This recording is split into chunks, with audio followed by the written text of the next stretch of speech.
right. Hey, everybody. Welcome back to Passions Podcast. I am your regular host, LeTara, back again with Dr. Eric Vera. Yes. Hello. It's And great to be back. I was just telling Eric he's got to change his handle from Mr. Eric Vera to Dr. Eric Vera. And you are against it. Tell us why. I don't know. It's just in the academic world. I mean, it's like, yeah, it's a thing. We say it, but it's also kind of like, I don't know. I don't want to be. But it's funny because now everywhere I go, even when I go and adventure to the casino, because I do love playing some maquinitas, some slot machines, and the blackjack table, even there, they're like, it's Dr. Vera. Exactly. Listen, Yeah. if it were me, y'all would never hear the end of it. I'd be like, that's doctorly to you, bitch. No, I remember after I got my master's degree, like you couldn't tell me shit. Yeah. You couldn't tell me shit. Yeah. Well, I do have a master's degree, so Yeah. I was insufferable. So I would be horrible if I had a doctorate. Change everything and let those bitches know. Everybody needs to know that you are now a doctor. Maybe I can go to a little town like in New England and just become a doctor who prescribes sedatives to everybody. Okay, calm down. Calm down. Dr. Russell. They'll throw you in jail so fast. But I mean, well, maybe not in Harmony. Sam, oh my God, we're gonna talk about it. We're gonna talk about it because I actually have some things to say about Sam today too, about the police work in this town.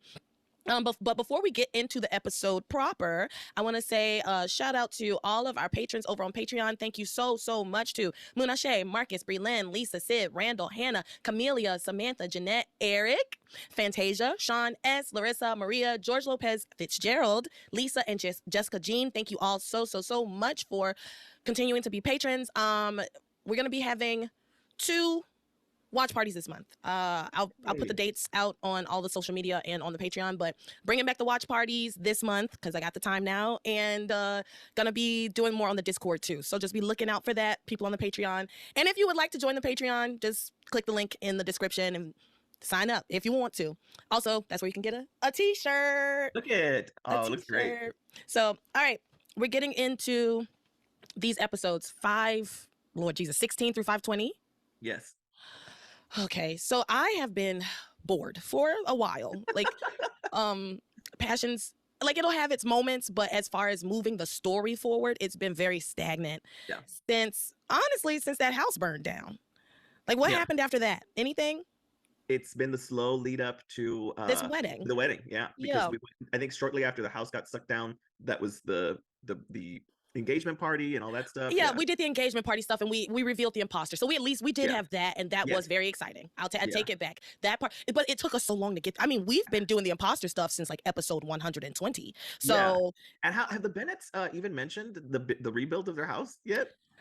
I haven't. Well, like I've heard it in passing, but I haven't heard them talking about it. Pilar said something about it in these episodes about like Kay's just staying with us while the Bennetts rebuild their home, but I don't know if that's true. Like, are they rebuilding that home? I don't know. I can't even remember. I'm like, are they building an exact replica? I mean, for continuity, that'd just be so funny. But I can't even remember what I think the new house looks like the old house, but it's been so long. Considering how I said that this week was boring and I've been bored, I actually have like a lot to speak on, especially when it comes to Sam and Luis, and we will get to it. But first, we're gonna start with magic this week. A rare treat. We start with magic. This is all for you, Eric. Together. Yes, let's hear the wooden and plastic clankly bracelets and get those juices going. We're going to start with magic. I put a spell on you.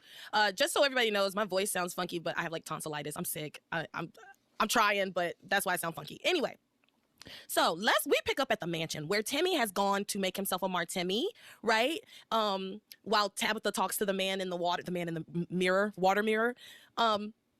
But Julian has caught him, right? Yeah. And Julian's like, I'm going to cut you open. He ties him up, and he inspects him and he's like, how do you work? I'm going to find out how you tick, all of this stuff, poking and prodding.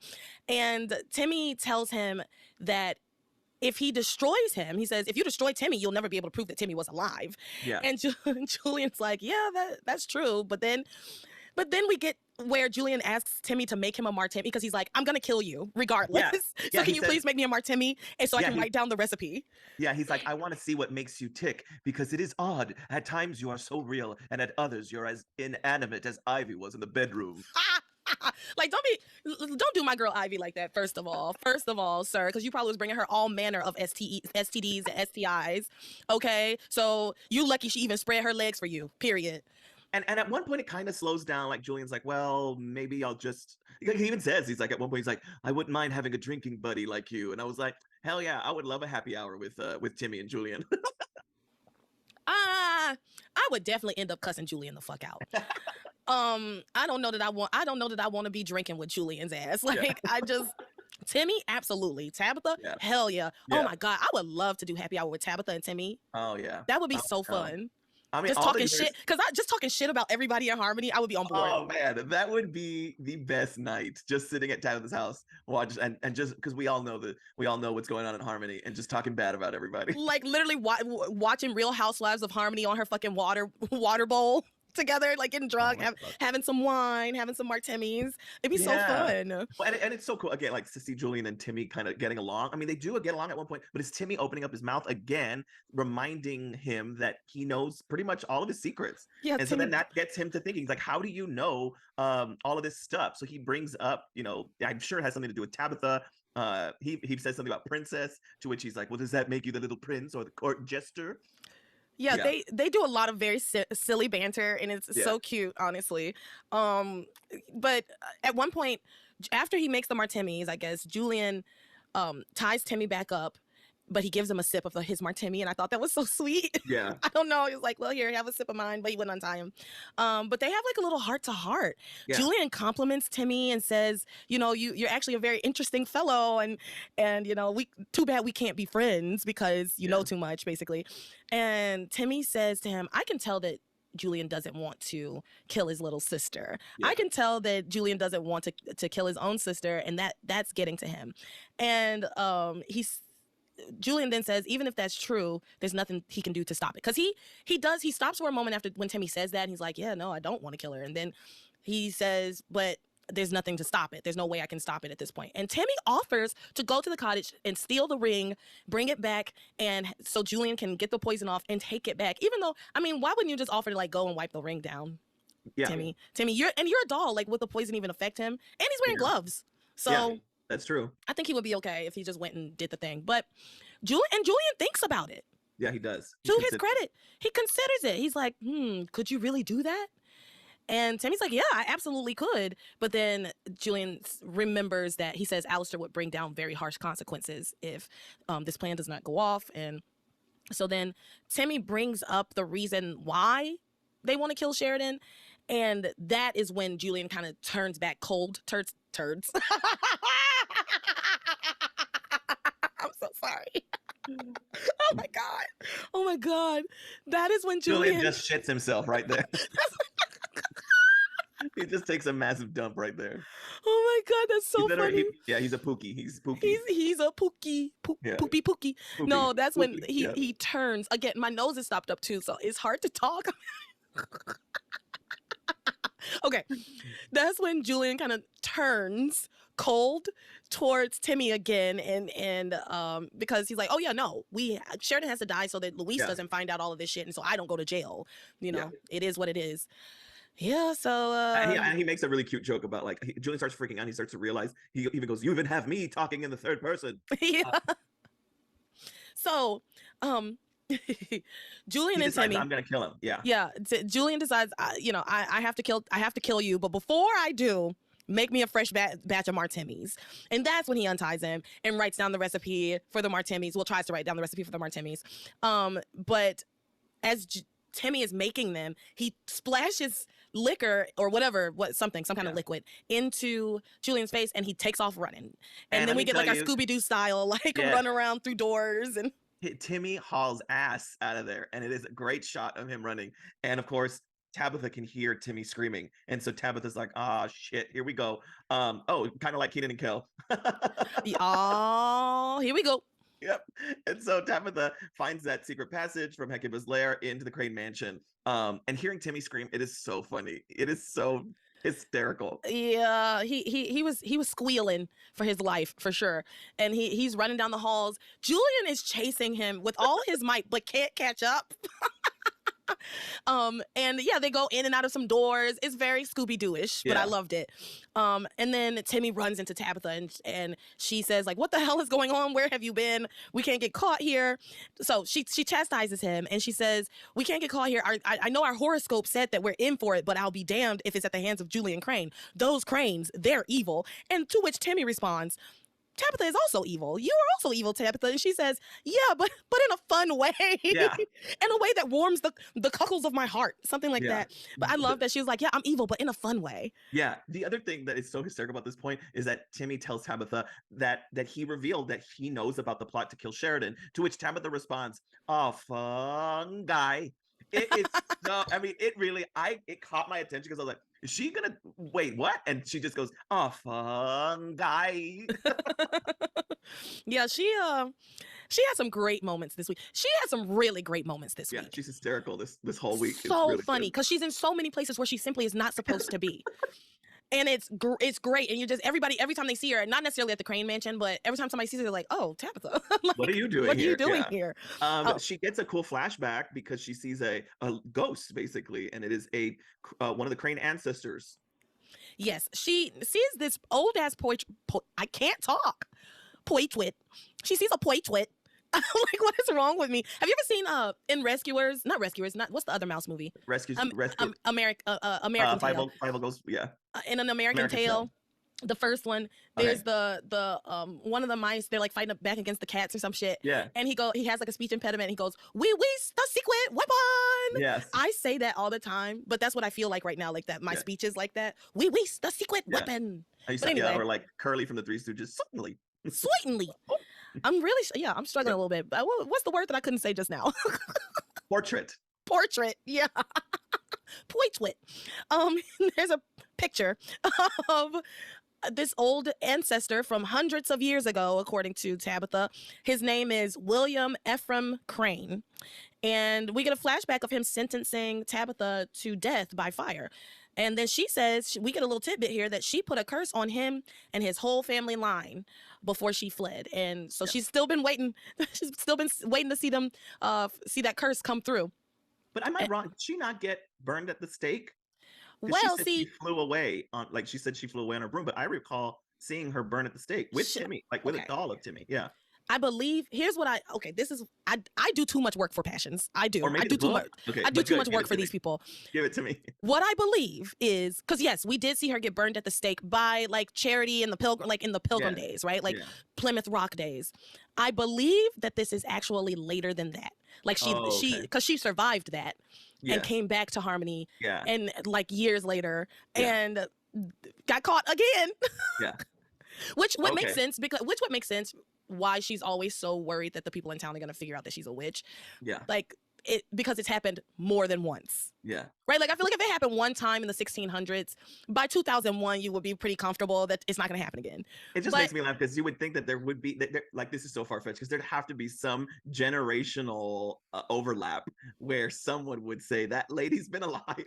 Well, Sam says that at the very beginning of this show. Sam's like, yeah, that lady's been living at that house for as long as I've been alive, and she's always been that old. He says that at the beginning of the show. He's like, yeah, I don't know. She's just some old lady. She's been there forever. Let me tell you, I'd love to reboot the hell out of the show. And I tell you, if we could just get Juliet Mills to do a cameo. I heard her voice on, it's the spinoff from Big Mouth. Human Resources. She was a voice on there, and I recognized her right away. Even just to hear her voice, people go check out that episode on Netflix. It's really funny. It's cute. Wow. Just to hear her voice. Yeah, she did a voice work, and it's pretty recent, maybe like a year or two ago. Yeah, that show just came out not that long ago. So yeah. Wow. Yeah, she's great. A reboot would be amazing. Where are we? Bring me back on. They're hauling ass out of the mansion now. They're trying to get out, and as they do, Julian takes a tumble off those stairs. Yeah, he falls down the stairs. Bless his little heart. Don't bless his little heart. Fuck him. He falls down the stairs, and he's knocked out. They think he's dead. Yeah. Timmy's like, is he dead? And Tabitha's so excited. She's like, oh my God, this is amazing. This is great. She says, maybe my curse is finally coming true. Maybe I'm getting my powers back, Tim. Yeah. That's what she says. Yeah. But he starts to come to a little bit. just as Rebecca is coming through the door. And we do like the cartoon switch where they hear the door starting to open, so they run to the door so they can hide behind the door as it opens. Yeah. And then when Rebecca comes in and rushes in and sees Julian on the floor, they rush out. They go out. Yeah. And they know he's still alive. So Tabitha's like, all right. Yeah, she's like, shit. I did like the way she said, "Mark your calendars, lad. Julian Crane is dead." Yes, that actually was that's one of my episode titles that I said it could possibly be an episode title. Yeah, Julian Crane is dead. But what did I go with? I don't know. We'll see. Yeah. We'll see what pops out in this episode. But yeah, he's not dead, unfortunately. Yeah. Unfortunately. Oh, we get so many dead fake outs this week. Well, I guess we get 2. Yeah. I guess we get 2. But so Rebecca comes in, he's talking all this nonsense about a talking doll running around. Rebecca's like, Pookie, you have to stop with this because you're never going to be able to inherit the Crane fortune. Like, you're going to be disinherited. People are going to think you're crazy. Ivy's going to use it against you in the divorce. You're going to end up like penniless and alone. And I think she says like, maybe I should brew you a cup of tea. And this is funny because for the rest of these episodes after this, every single time Julian sees Rebecca, he's like, did you make that cup of tea for me? Yeah, it was so weird. What a weird thing to keep. No, I loved it. What a great callback. Because she did. She said, maybe I should make you a cup of tea. Sit here. I'll take care of it, blah, blah, blah. But then she gets off track doing her own bullshit, right? Yeah. That he doesn't know about. Yeah. So I just think that's funny. Every time he sees her in these episodes, he's like, where's that tea you promised me? Because Julian's going through it. He really is through all of these episodes. Yeah. I don't feel bad for him because it's like, you are murdering your sister and you could just not do that. Yeah. The highlight of his week was enjoying martinis with Timmy. Like, that was the highlight of that's as good as it's going to get for him this week. To be fair, that's just about as good as it gets in general. Yeah. Right? Like, hanging out with this enchanted doll who makes amazing drinks. I think that's pretty, like... Oh, yeah. Sign me up. That's a pretty cool thing. But... yeah, we see, so Rebecca, like, very loudly says, like, you have to stay alive. Don't feel bad. You have to kill your sister. Alistair's making you. And then we see Ivy at the top of the stairs, and it looks like she heard what was going on, but she didn't, even though she should have, because Rebecca was yelling. Yeah. She was yelling, like, you had to poison Sheridan's wedding ring. Yeah. Yeah, so... Ivy didn't overhear that. She comes down the stairs, and she is pissed because of what? Well, she's mad because there's several things. One, they messed with her locks on the door, I guess. And then the other thing is they shut her cell phone off as well. So she was upset about that. But the first thing she does is she says something like, "Oh, I heard you running around last night, and I just assumed it was with one of your sluts. But here you are with the biggest slut of all, Rebecca." Yeah, it was pretty good. But this is where we kind of separate from the magic storyline. But we also are not going to talk that much about these two people, so we might as well just finish up what happens here. Basically, Ivy threatens to drag out their divorce for years and years and years, saying, you and Rebecca may never get a chance to get married because I'm going to get a great team of lawyers and I will drag this out forever. You know I will. Yeah. And she says, if you do anything to make my life harder than it already is, like these little tricks you're pulling. And so she makes her demands, like turn my phone back on, put my doorknobs back the way they were, get Rebecca's fucking team out of here because she's got her like design team in there fucking up the house. And Julian acquiesces, like he backs down because she absolutely has the means to drag this out for years and years and years and years. Yeah. So Ivy responds, "You can be so reasonable when forced." Yeah. So she also gave the servants the day off for the wedding. Yeah, it pisses off Julian and Rebecca because they can't do anything for themselves when she leaves. Oh yeah. Which is why Julian can't get a cup of tea. Oh yeah. And he also mentions at some point he can't even find the kitchen. Like, he doesn't remember where it is because he just never goes there. I laughed because as soon as she did that and she was out of earshot, Julian just goes, "Bitch." Yeah. Yeah. And he meant that shit. He really meant that. So that's really it for Julian and Ivy's stuff this week. There's like a few little things they're in and out of. Julian's, yeah, but that's it between the two of them. As far as magic goes, Tabitha also is sprinkled into other things, and I feel like we can kind of talk about her moments in those places. But but quickly, let's talk about Charity because I just want to because I hate her. I can't stand this girl. So at one point, Kay. And again, this is like all part of the wedding stuff. So but once we get to the wedding stuff, I feel like I'm gonna forget about this because it's such a small moment. But Kay tries on Teresa's veil, which we will get to, the beautiful everything that's about. But she tries it on. She's in the mirror looking at herself, fantasizing about her wedding day and marrying Miguel. And she says something, like I said last week, Kay is trying so hard to be good that it's building enough goodwill with me that when she inevitably turns back bad, I will be fully on board with whatever it is that she wants to do. Yeah, and me too. I mean, me too. I'm excited. Even Timmy says, he's like, "Oh, Kay is trying so hard to be good," and Tabitha's like, "And we need her to stop that. She needs to make sure to help us not have Charity and Miguel make love, so she can come into her full powers. Or not, we're toast." Yeah, well, I am falling in love with her, like, as a character. I really am with this like the trying. She really is trying to be good. Yeah, and I'm glad. I'm glad for her.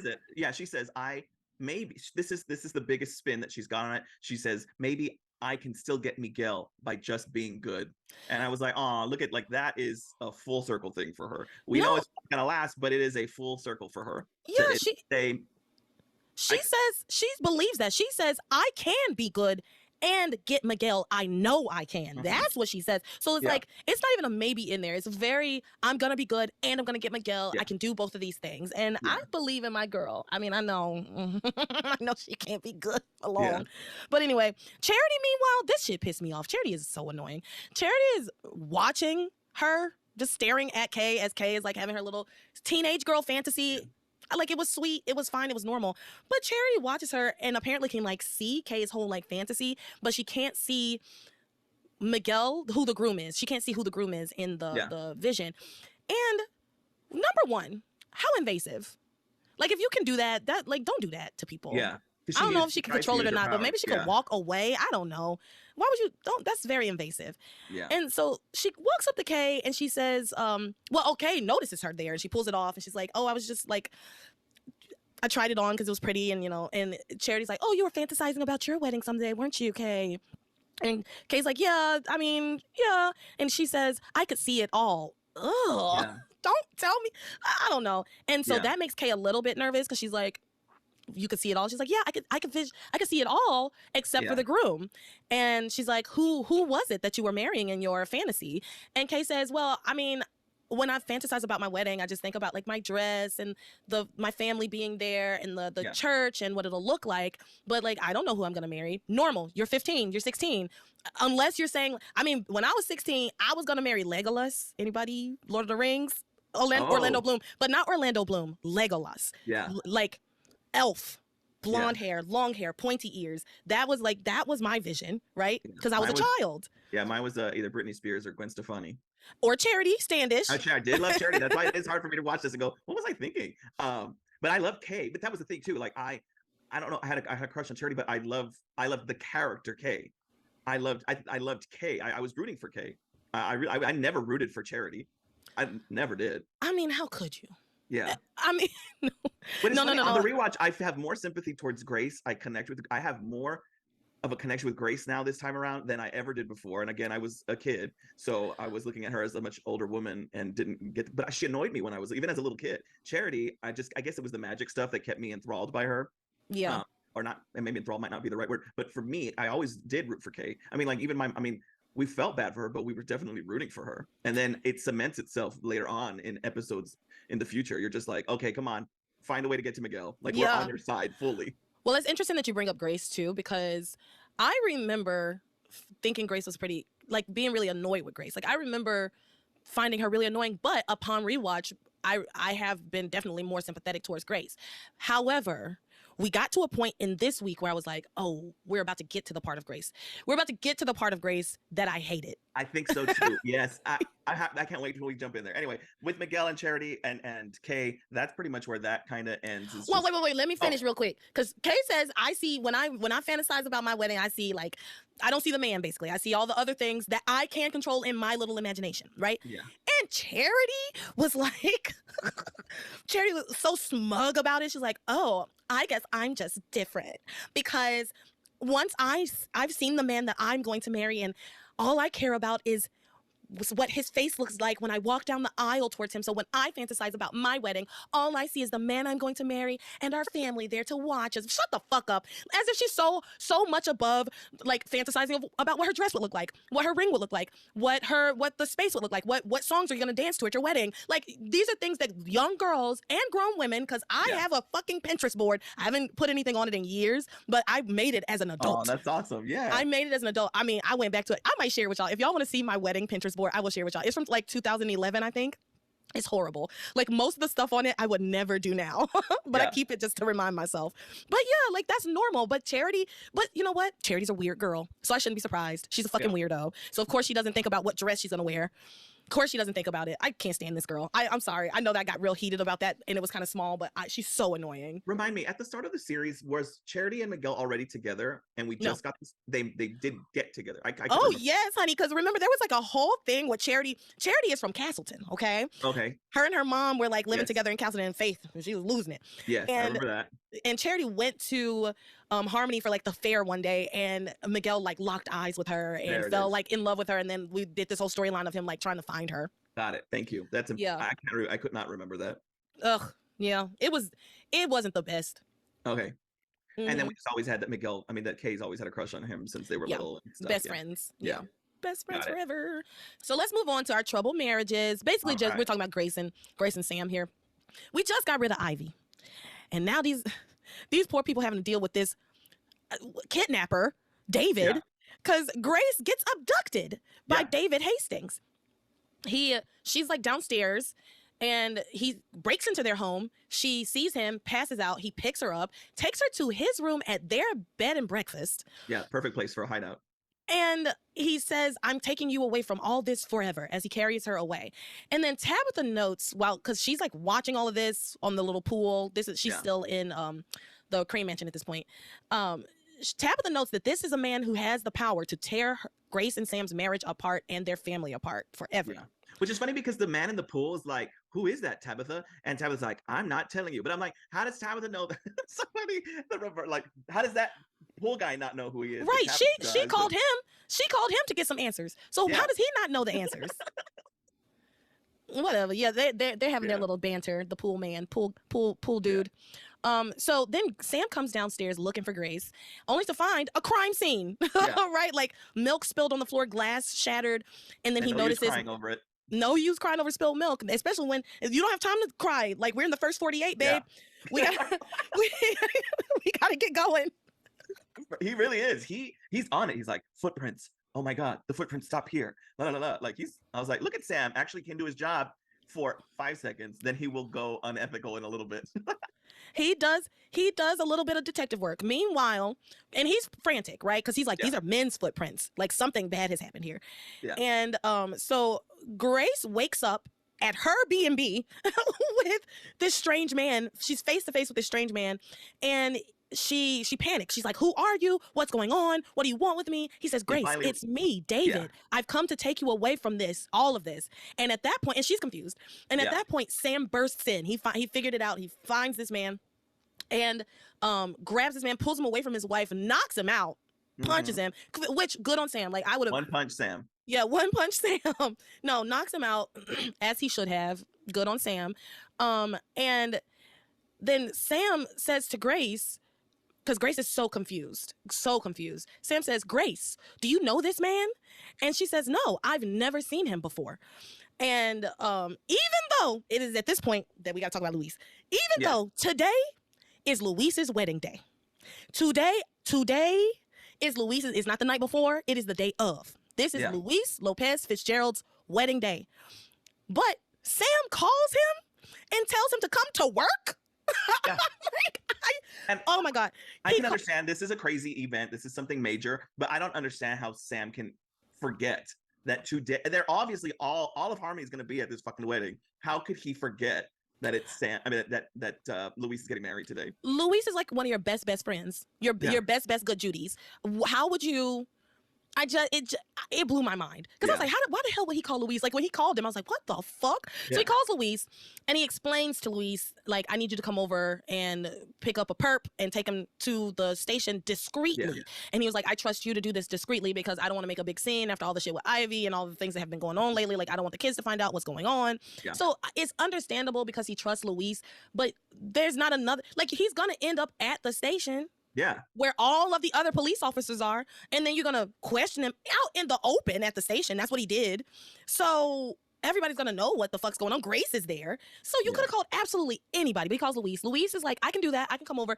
He actually, Luis gets there very fast, lickety split. He gets there so quickly. And Sam explains the situation. He's super angry.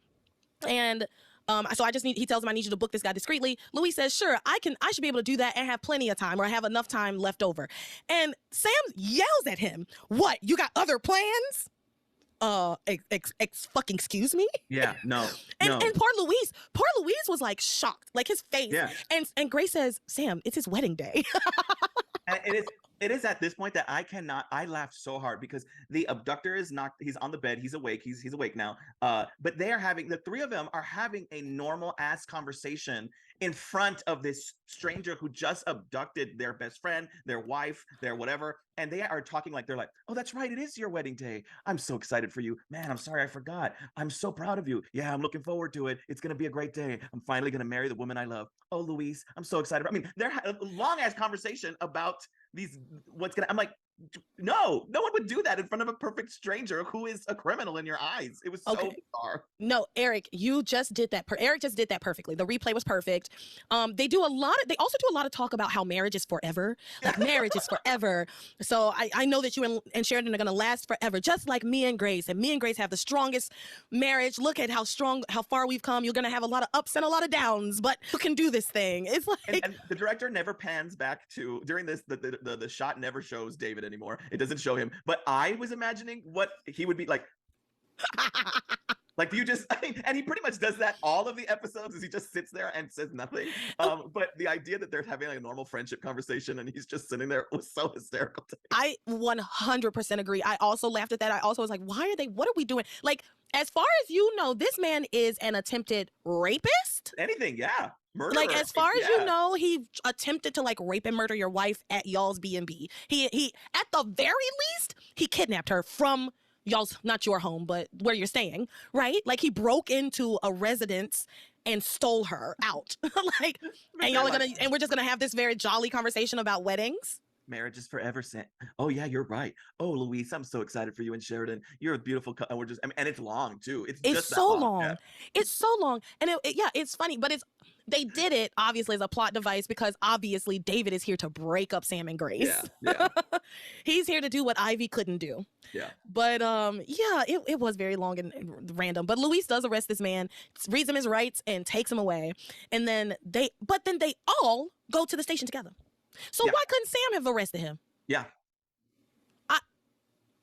Okay, so they all go to the station. Luis then just leaves, like, okay, I did my part. They all end up at the station. And not Luis, Sam is trying to get to the bottom of what has happened with this man and Grace and what's going on. And he asks him. Yeah. Oh, go ahead. No, go ahead. No, go ahead. I was gonna say, the man was just like, I'm not talking to anybody. The only person I'm talking to is Grace. And it's like, you don't get to do that, sir, first of all. Second of all, his only option was, I'll speak to only Grace and privately. It's like, nah, dude, you abducted somebody. You're never not gonna get that granted. Yeah, you don't get access to your victim. The fuck? It's ridiculous. You don't get unfettered access to your victim. So, but what killed me about this is this man, I would assume this man is a violent offender, like just what he did. Based off of what happened, my assumption would be that he was some sort of violent offender, like, because that is violence. Abducting somebody is violent. Now we can confirm she's been stalked, that she has been stalked already, because she's been seeing this man around town, and this man seeing her. So now there it is, a man is there, and so we already know that there's some kind of, we have to assume there's some negative actions coming about. And we find out that he had that tabloid that had Grace's picture in it from in his belongings. And so Sam thinks that that's how he knows Grace. He's like, he saw you in this magazine and I guess maybe became obsessed with you, kind of thing. I liked the caption on the photo. It says, local woman loses all entire house, only tomato soup cake remains. Nuh-uh. No, it didn't happen. Oh. No, But you wouldn't put it past Passions to do it. Exactly. No, that's exactly like the fact that I even believe that, because it's believable their Passions would put that on the paper. In yeah, the crater of where there's just the tomato soup cake, man. It, like, it's that. Even the demons didn't want it. Even the demons didn't want it. But they have an incredible action shot. That means that there was some newspaper or journalist people there taking photos as the house got sucked into hell. Yeah, because it's right in the action. She's like, ooh. Yeah, it's not an after shot. Yeah, so somebody was there taking pictures. Somebody knows the truth. And but before cell phones, so that was a legitimate photographer there. Yeah, somebody with a Nikon, a Canon. Yeah. Yeah, Sam is questioning this man just out in the open. He's literally just sitting at his desk. He has him like handcuffed to a chair, and he's sitting at his desk, and he's questioning this man while Grace stands 5 feet away. Like, you don't have an interrogation room. Y'all don't have a holding cell. Yeah. So he's asking him, how do you know my wife? And the man won't talk to him. David will not talk to him. Like you said, he says, I will only talk to Grace, and I will only talk to Grace alone, blah, blah, blah. And then we hear a car crash outside, and all of the police officers in this station go outside. And Grace is left alone with her attacker. Yeah. You know, when that car crashed, I was like, it was probably the person who ran down Simone, but nobody gives a fuck because ain't nobody looking for that person anymore. Nobody cares. That's never coming up again. Nobody gives a shit. Nobody gives a shit that Simone got hit by a car and almost died. And I'm pretty sure it was Alistair. That is my theory. I'm pretty sure it was Alistair. He showed up the same night she gets hit by a car. Yeah. That's some Alistair bullshit. So anyway, I picture him going speed bump like Sarah Parker from Hocus Pocus. No, I imagine it went a little something like, he's telling his driver, drive faster, because whatever was happening with the Sheridan and Louise shit. And he's telling his driver, drive faster, or else you won't have, not only will you not have a job, you won't have your life. And then, because he's a villain. And then this driver like frantically hits this girl by accident, tries to stop. He's like, oh my God, Mr. Crane, I hit somebody. And Mr. Crane's like, if you stop this car, you're going to regret it for the rest of your life. That's exactly what happened. I think that's what happened. Believe it. Yeah. I think that's what happened. Okay, back to these episodes. Back to this story. What we know for sure happened. We keep flashbacking, which is kind of funny in a passion. It's fun. I feel like I'm starting to get back into my groove of how to do this show, you know? And so if it's long, whatever. Like, it is what it is. I'm having fun. You know, you're having fun remembering with us, because we remember all the stupid bullshit that goes down in Harmony. Yeah. So, Grace talks to David because her husband left her alone in a room with her attacker. And so Grace starts talking to David like, do you know me? And he says, unlock my handcuffs. This was crazy. This was. And I really thought she was going to do it. Me too. Just by the energy, I couldn't remember it, but I'm like, oh, I wouldn't put it past her if she's like, okay, anything to get the answers out of you. No, listen. When I said earlier that I think we're about to get to the Grace that I remember not liking, it's the energy in this scene. It was the energy in this scene that had me like, girl, what the fuck? Yeah. Like, girl, what are you doing, my love? No, ma'am. This is not the move. Yeah. And no, she asks him, do you know me? He says, unlock my handcuffs. The keys are right there in the desk. Like, if you and he keeps asking her to do it. He says, if you unlock my handcuffs, I'll tell you everything you need to know. He says, we need, you and I, just the two of us, need to go somewhere else, private, and have this conversation. Yeah. Why? There's literally nobody here. So we are together alone.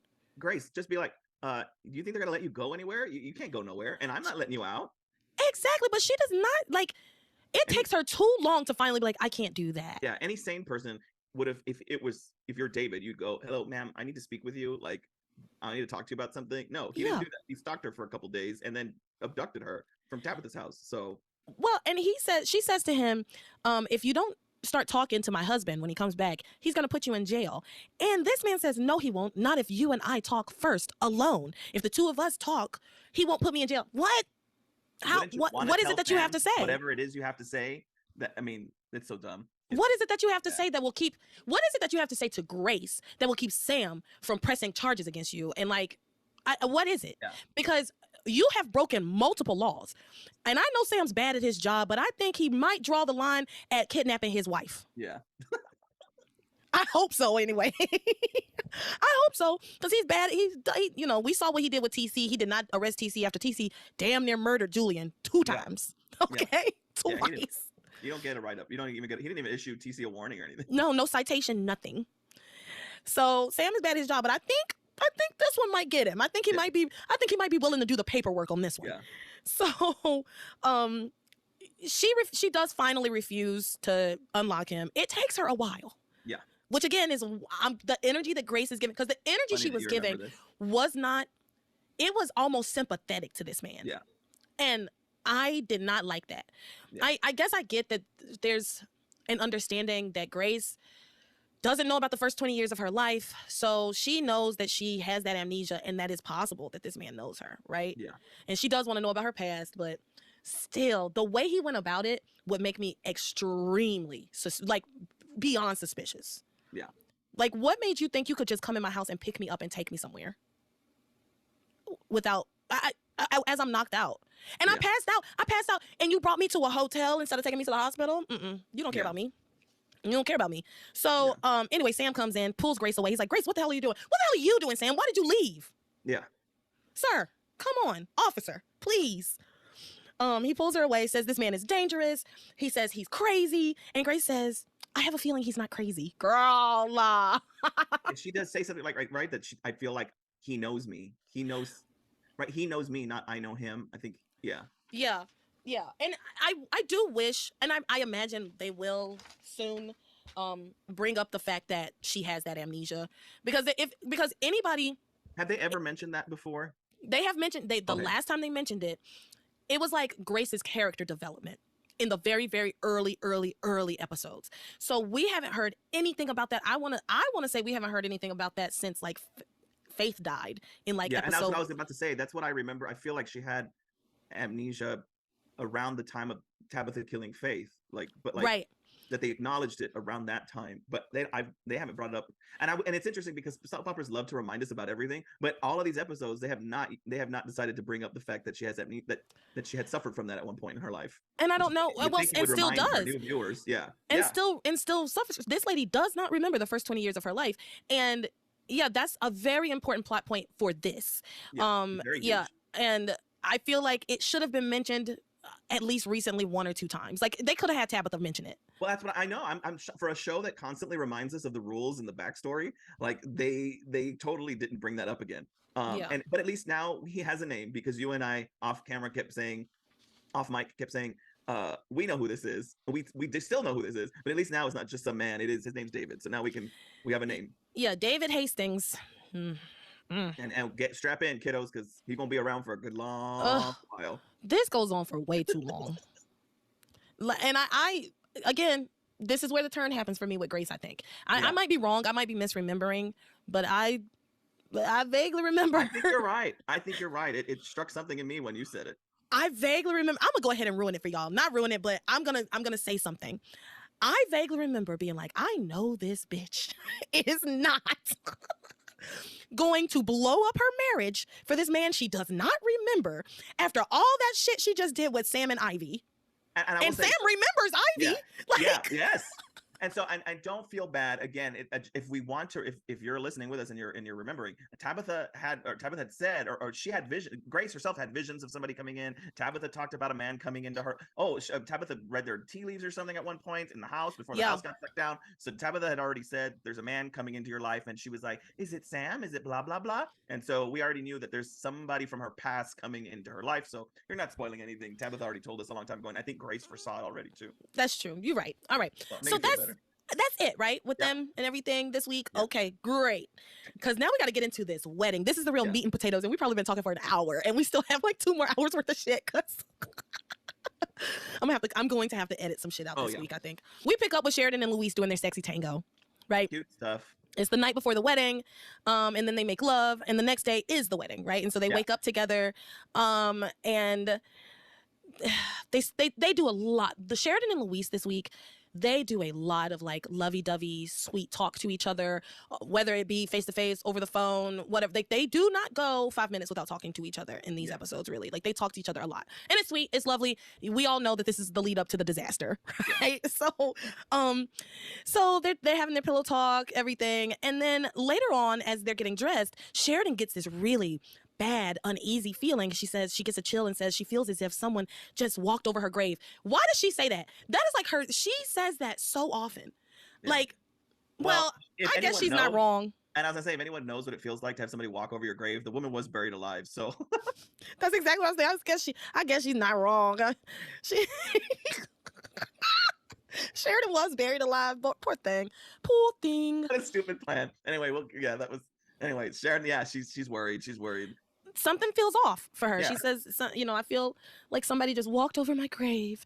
And she gets upset because Luis looks over and sees the dress, and she says, "Oh no, it's bad luck for you to see the dress." I always thought it was a bad luck to see them in their wedding gown. Not just can the guy not see the dress? I think the dress. I think there's probably some gray area there, but it's room for interpretation. I have always interpreted that the groom should not see the dress. Got it. Like at all, whether it's on her or not. Yeah, that's the way I've always interpreted it. But whatever. It's all also, superstition. They just had sex, so what does it matter? Yeah, the groom shouldn't see the pussy either. But y'all did that. So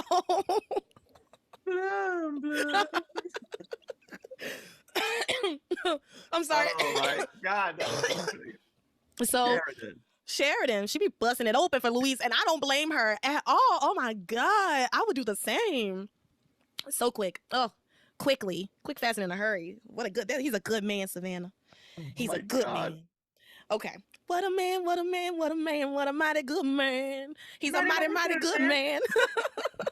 I can't sing. My voice is all fucked up.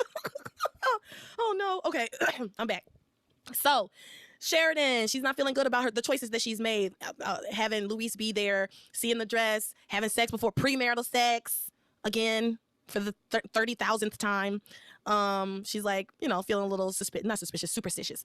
Yeah. Luis basically tells her, you're just having pre-wedding jitters, but it's okay because he says this and she says this, they say this a lot. It's okay because nothing can go wrong for us today. Yeah. We're going to be together for the rest of our lives. Nothing can ever tear us apart. They say this so many times in these episodes. So Luis then goes home to find that his relatives have started to show up for his wedding. Yes, that's so exciting because they actually have some special guest stars here. Actual Latinx representation up in this bitch. Pilar's brother is played by Emiliano Diaz, who most people will know as Victor Palmero in the George Lopez show. He plays Angie's dad on George Lopez. And then for a lot of us, she was called the Cuban Oprah for many, many years, the host of El Show de Cristina. It is Cristina's Cristina. She really is like Oprah. We just call her Cristina. But Saralegui, I think that's how you pronounce her last name. But they play Pilar's brother and Pilar's sister-in-law. I knew. See, I didn't even. Listen. When I wrote it down, I was like, Tio and Tia. They showed up. Leave that to Eric because I knew. I knew. Eric's gonna have this one on lock. He's gonna know exactly who these people are. Now I recognized him, but I did not recognize her. So that's an amazing little. Yeah, Cristina was a big deal. People call her the Cuban or the Latina Oprah. She had a show that ran many, many, many years on Telemundo. I remember it was on in the background in my house all the time. My mom would have it on every once in a while. I wouldn't say like we were like it was just for reference, in the movie Selena in 1997, Edward James Olmos has this badass monologue about what it means to be Mexican and American. And he says, you need to know this, you need to know that, you need to know this, you need to know that. And in his comparison, he's like, we got to know both Oprah and Cristina. And this is who he's referencing. So they are playing Francisco and Cristina. We got Tio and Tia up in here. And they are actually very enjoyable guest stars in this. They are fun. They're fun. It was lovely. It was lovely. They were a lot of fun. The two of them plus Pilar, they did a lot of speaking Spanish. They even had what's the girl's name? Lindsay Corman. What's Teresa? Lord, how the hell did I forget Teresa's name? Oh my gosh. It's funny, in my head, I went Lindsay Hartley, and then I was like, oh, that's not her name. Well, that's what she still goes by. Oh, she is. That is still her name. Okay, she still goes by Hartley. That's what that's what she is on Instagram. But cool. I said her maiden name. We but got a lot of Spanish. She speaks Spanish. Bad Spanish also. Teresa did pretty damn good. I'll talk about it in a little bit. I felt like, look, again, I will leave it to you, but I felt like, I was like, okay, Teresa, I know you really actually just spicy white, but she did good. I wrote it down. She did good. One person did really bad, and I can't wait to talk about it. But yeah, we'll get there. Okay. Well, Luis comes home, finds his aunt and uncle there, and his tio Emilio, right? Francisco. Francisco, sorry. There you go. Gives him his grandfather's or Luis's grandfather's pocket watch. Yeah. And because he's the first of the grandsons to get married, it was really, really sweet. It was a lovely, tender family moment. And then they also bring over a mantilla. There you go. You did it good. Mantilla. A mantilla for I can fake it. I can't actually speak Spanish, but it's because I took so many like romantic languages and sing in so many languages that I can kind of fake it a little bit. Yeah, no, but I also feel like sometimes I feel like an asshole because I don't speak Spanish. So if I say things with like a more of a correct phonetically, I feel like people are like, "Bitch, you're a poser. You don't fucking know Spanish." Yeah. No, you did good. The mantilla is a veil, a wedding veil. So they brought 2 wedding veils one for Sheridan and one for Teresa. And they were both really beautiful. Yeah. I'm so sorry. Ivy shows up to the house at one point and gives Teresa her grandmother's earrings. Yes. Beautiful, lovely moment. She hugs her, tells her that she's so glad that she's marrying her son. She's always thought of her as a daughter. I'm trying to be careful because there's so much Teresa Ethan stuff here as well, because they're all obviously at the Lopez Fitzgerald house. But Tabitha stops by because they're all here to see Teresa. Timmy reminds Tabitha that they can't go in empty-handed, so they literally pull out like some posies from like the Lopez Fitzgerald garden, and with the clump of dirt attached, Tabitha does not even pull the roots off. Doesn't even pull the roots off. Tabitha goes in there with Timmy, to which Aunt Cristina or Tia Cristina says, asks Pilar in Spanish, like, who is this? To which Pilar responds, una loca del barrio, which is the crazy woman, the crazy neighbor, like the neighborhood crazy. Yeah. And so I thought that was really funny. So almost everybody's at the Lopez Fitzgerald house right now. Yeah.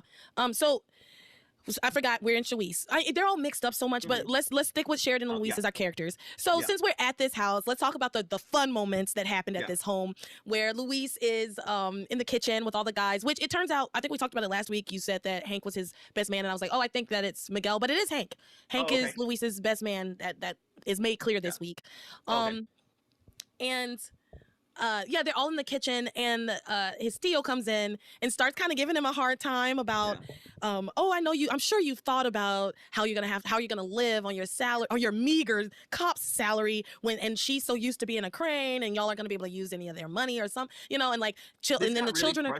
Yeah, I was just to say this got really frustrating, but it also is very Latino. Like it is very like you tease, you joke, but it sounded at first like he wasn't teasing at all, like he was just like being aloof. But no, it's like very much like they're trying to rib him and be like, haha, like, yeah, you have, shared. Oh yeah, because he's like, oh, at least your wife will cook for you, right? Again, a little misogynistic, a little too much of that. But Luis right away is like, Sheridan cook. She gonna have to learn. Now, I do want to talk about something right here. We're always talking about. Between Luis and Sheridan, they have often like brought up the fact that Luis is a police officer. They're just gonna have to live on his salary. I actually have 2 things to say about this. One, Sheridan doesn't have any money of her own. Yeah, I refuse to believe that Sheridan has 0 money of her own, that she has not found. But you know what?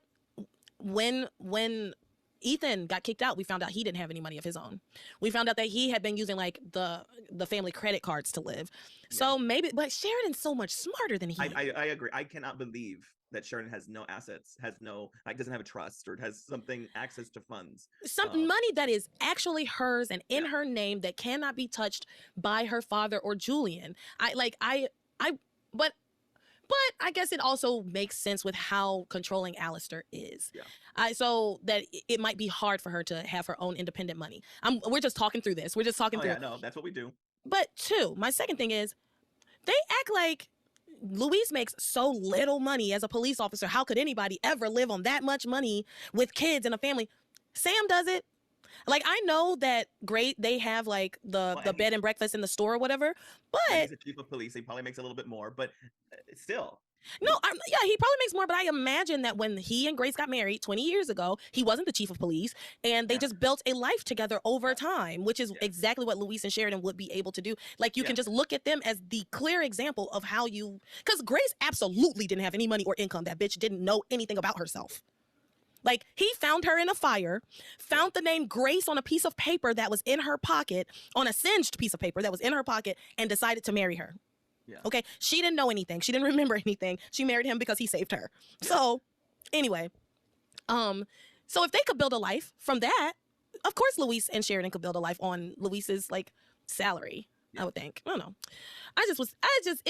It just bothered me a little bit that that's one of the talking points. throughout the show, not just this episode, Yeah. these episodes. It's That they been chose to a bring it up regular again. topping Yeah. talking point. So anyway, that all happens there. Now let's talk about what's going on at Sheridan's cottage. Yes. Oh my God, y'all. I actually had a couple of realizations this week with Sheridan and Gwen. So Sheridan calls Gwen over.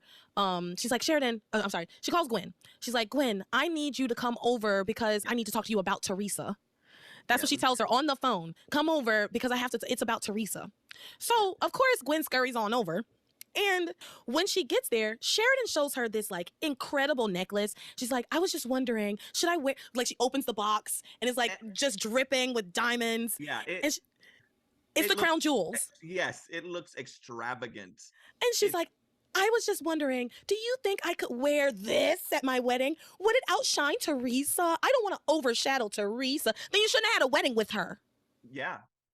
Then you should not have had a wedding with her. And I'm going to just say this. And I might get a little hate for this part. But as beautiful as Sheridan is, she couldn't outshine Teresa on her best day. Damn. She couldn't. She could not. She could not. Like, I'm sorry. She's stunning. She's beautiful. But that Teresa girl is out of this world beautiful. And Teresa looks beautiful when she shows up. Yeah. Sharon looks great. But Sharon looks great on it. But I don't know. And also, they didn't do Sheridan any favors with that haircut either. So it's like, girl, wear the necklace. The hair this time around. Yeah. Girl, wear the necklace. Yes, wear the necklace. But anyway. Anyway, Gwen's like, girl, it's your wedding day. You wear what you want to wear, which is, She actually summarizes Teresa up very much because she says it was her mother's and that, it belonged to her mother. So it would mean a lot to her. And Gwen actually is like, no, Teresa probably is going to love that. Like, she's not going to stop you from having your shine. So like, don't worry about it. And yeah. I'm like, yeah, Gwen knows better. Like she does say Teresa's not the kind of person who would be worried about that. Yeah. She's such a romantic. Had to speak about your like mortal enemy like that. And she calls a spade and said, Teresa's not like that. So you're good. So, then Sheridan goes off to like do something, get dressed maybe. I'm not entirely sure. And Gwen takes this moment to call the tabloid. So we're mixing in a little bit. We're mixing in a little bit of the Gwen, Teresa, Ethan stuff. I gave Gwen something positive, and then here she does. She gets her fucking scream voice changer and calls the tabloid again. Listen, I let you give her props, and I kept silent. I saw that. That's why, I don't know if you could see me. I was kind of beaming. I was laughing because as I gave her those props, you were like, so then anyway. Because I was giggling. I had to hold it down. It was funny to just keep going. Yeah. So Gwen takes this opportunity to call the tabloid with her voice changer, and she wants to know about like when's the tabloid coming out. She finds out that the tabloid's not coming out until later tonight. So the tabloid, that's stupid. They said apparently like they had some kind of computer problem. I don't know. I will say back in the day, I don't know if this was still happening in the 2000s, but newspapers, so I guess tabloids maybe could have done this too. Yeah. Newspapers put out a morning edition and an evening edition. Yeah. So it's plausible, like it works a little bit. And especially if they're saying they're having some kind of technical difficulty and they're not going to have it out. I was just like, the whole point was earlier we were under the understanding that 5 in the morning, 3 in the morning, whenever the papers get delivered, we would have that information. So it makes sense. Right. But this is all plot driven. This is to cater to the plot.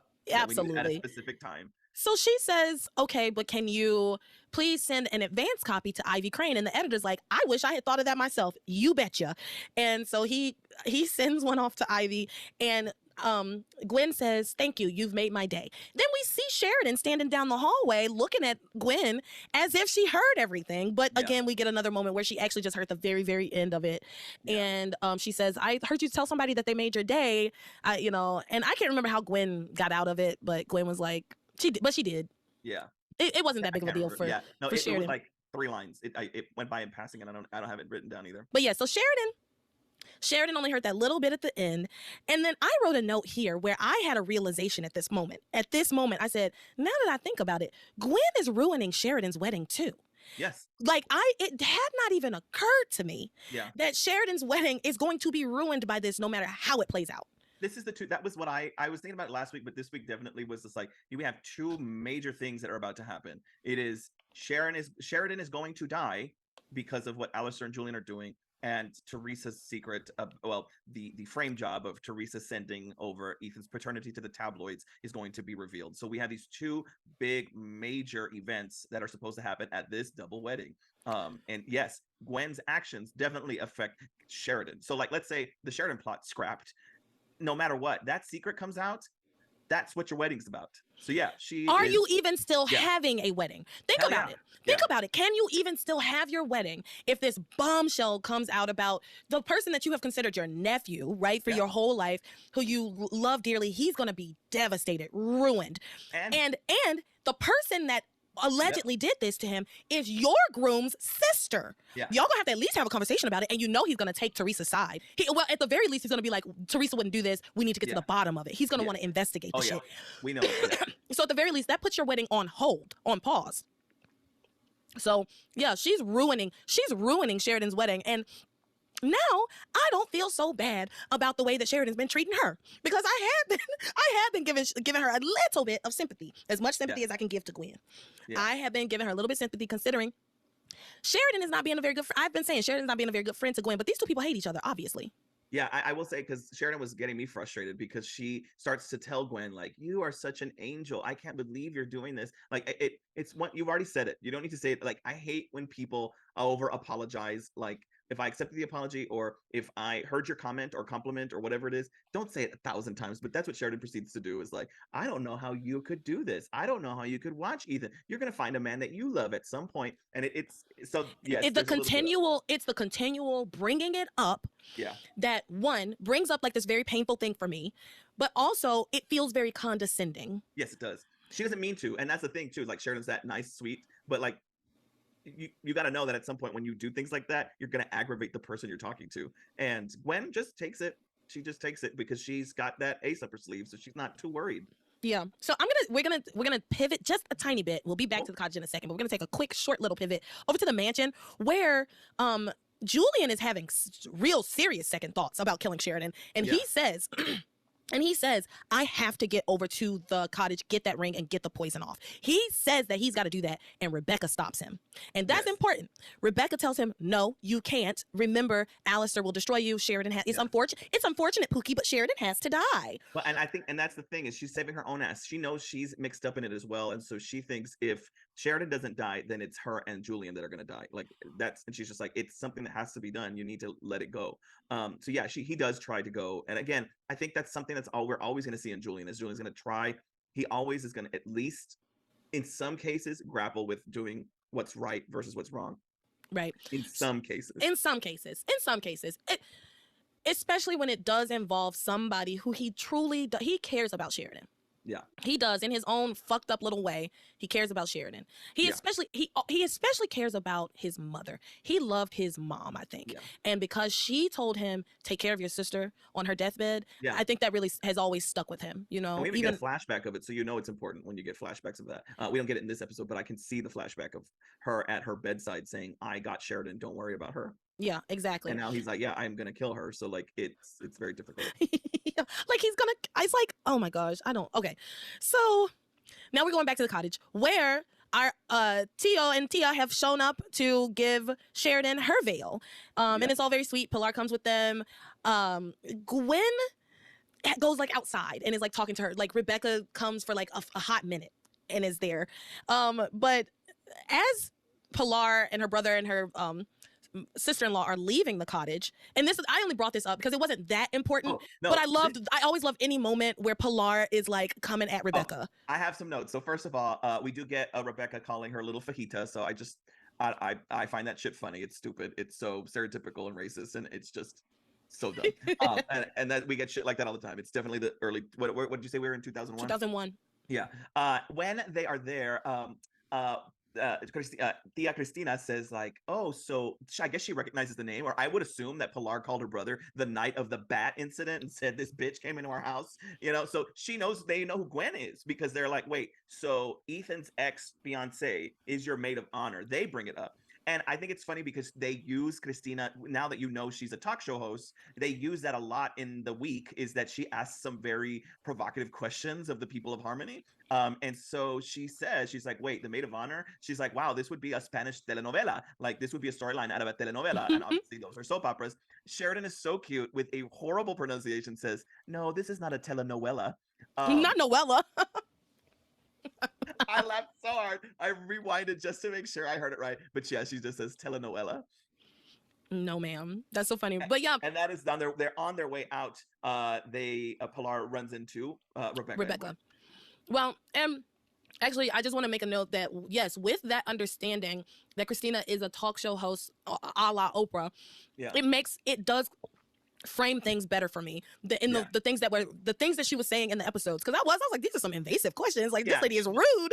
No, and there's a big chunk of that in the Teresa Ethan stuff. But here, when Pilar sees Rebecca, again, Christina asks, who is this? And in Spanish, Pilar says, that's this witch of a woman. You don't want to know who she is. She's a witchy woman. Yeah, and Pilar, Rebecca says, I happen to understand Spanish, Pilar. She says some Espanol. Oh, and I have the translation ready for you. She says, and you are a bad person. This is all in Spanish. You are a bad person. And don't think for 1 minute that you're better than any of us. And I promise one day you're going to pay for everything that you've done. And you are not welcome at this wedding. Listen, because all I could do was vibe. All I could do was vibe when she was saying it. I was like, yes, come on, Pilar. Because I knew she was spitting some fire. I just didn't know exactly what it was. So thank you so much. Yes. So that is what Pilar tells her in Spanish. And she goes, and in case you missed any of that, you are not welcome at this wedding. Yes. And she walks her ass off. I'm getting chills because it was a badass. It was one of those moments that I know my mom would have been like, I'm gonna yes, Pilar. She would have gotten really pumped up and excited by it. And those are the moments I love anytime. Like you said, you had to highlight it. A Rebecca and Pilar moment. Yeah, you need good. Good. Get into it. Absolutely. Yeah. So yeah, they leave. Rebecca goes like into the no. That's later. Rebecca leaves too. That's later. Yeah. So then Gwen and Sheridan are getting ready at this point in the cottage, putting on the dresses, doing girly things, girls being girls. And they, that's when Sheridan thanks Gwen for being her maid of honor, despite, all of the messiness around all of this. Sheridan. Anyway, so, Gwen then has her voiceover. This is when Gwen has her voiceover and says, sorry, Sheridan.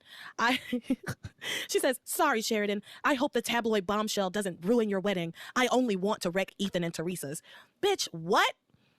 What do you think's gonna happen when the bombshell comes out? It's a bomb. It destroys everything in its wake. Like it doesn't pinpoint one person. Like it's a bomb and it's gonna blow up. Like, what is your job as a maid of honor? Do you say, okay, make sure you all do your vows first? Like How do you predict when this announcement is going to be revealed? Because already, this is something to note. Throughout these weeks, the tabloid is kind of floating around, and we are on pins and needles. We don't know if anybody's seen it yet. So we, as viewers, don't know when it's going to get to anybody, whether it's Alistair or Ivy or Julian. Like, we don't know who's going to know it when. We just know that there's an advanced copy floating around somewhere because of what Gwen did when she called the tabloid reporter, the editor.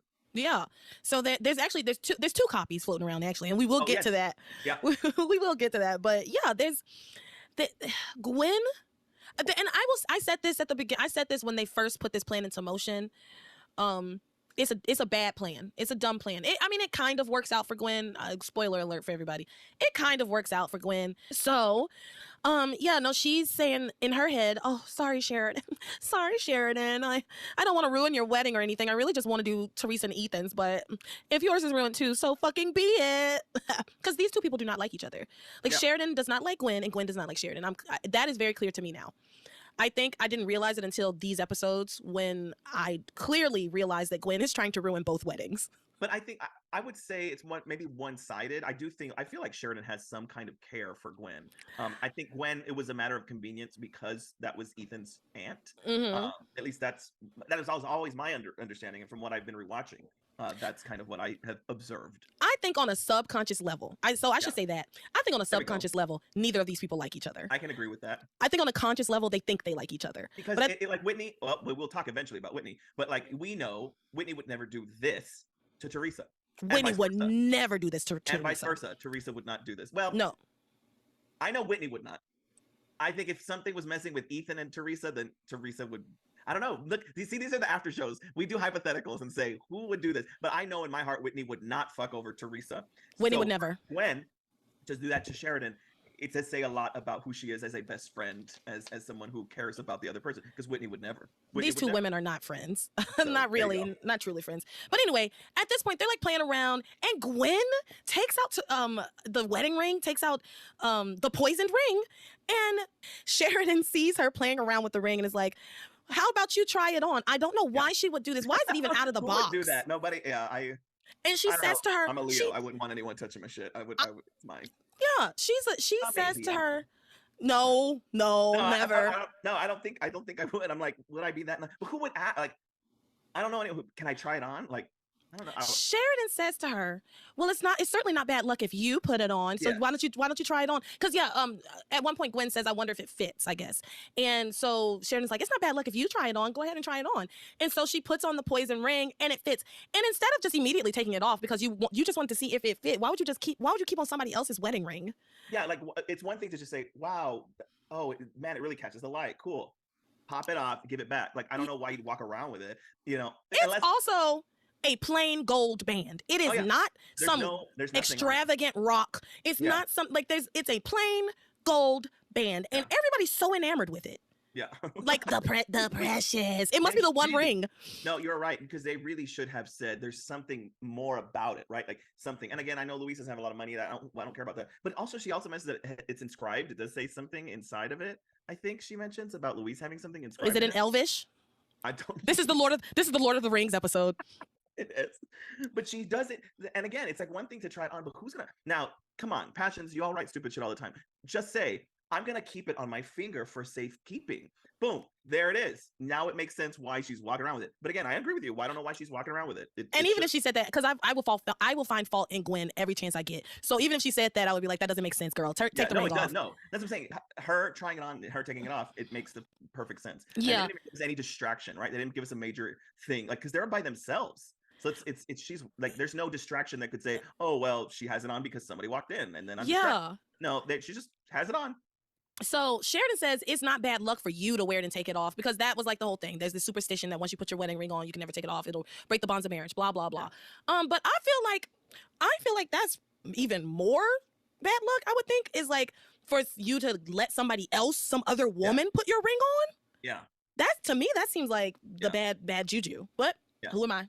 That's not the tradition from the old country. So, which just say Mexico. I don't get that. They're still saying the old country. I think it's because once you told me what you told me, I was like, oh, okay, they haven't decided yet what branch of Latinidad they want to reach out to, like what Latinx people they want to represent. So it's easy to do a catch-all. Now the two people that are guest stars are Cuban.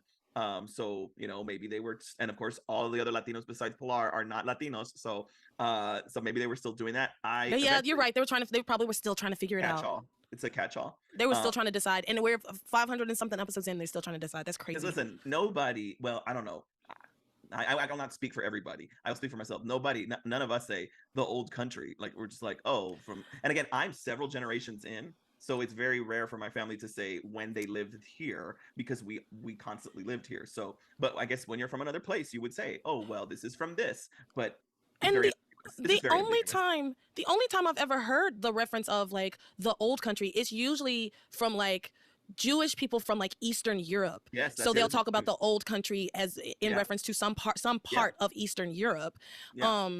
I've never heard it in response to or in reference to anything else.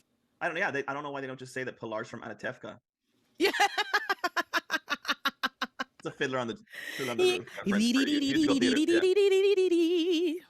If I were a rich man. That's Louise. Louise has to sing that. Yeah. If I were a rich man. I tell all my students, if they see a production of Fiddler and Tevye doesn't do the booby shake, that they can walk out, that it's not worth watching. Absolutely. Because what are you doing? What is this? Yeah, no. Yeah, you got to do the shimmy. Mm-hmm. You got to. So this episode's off the rails and I love it. I love it. I'm all for it. So Sheridan, I'm sorry, not Sheridan. Gwen starts to feel faint because she put on the poison ring. She's starting to feel the effects of the ring. She has it on and she's not feeling well. She's like,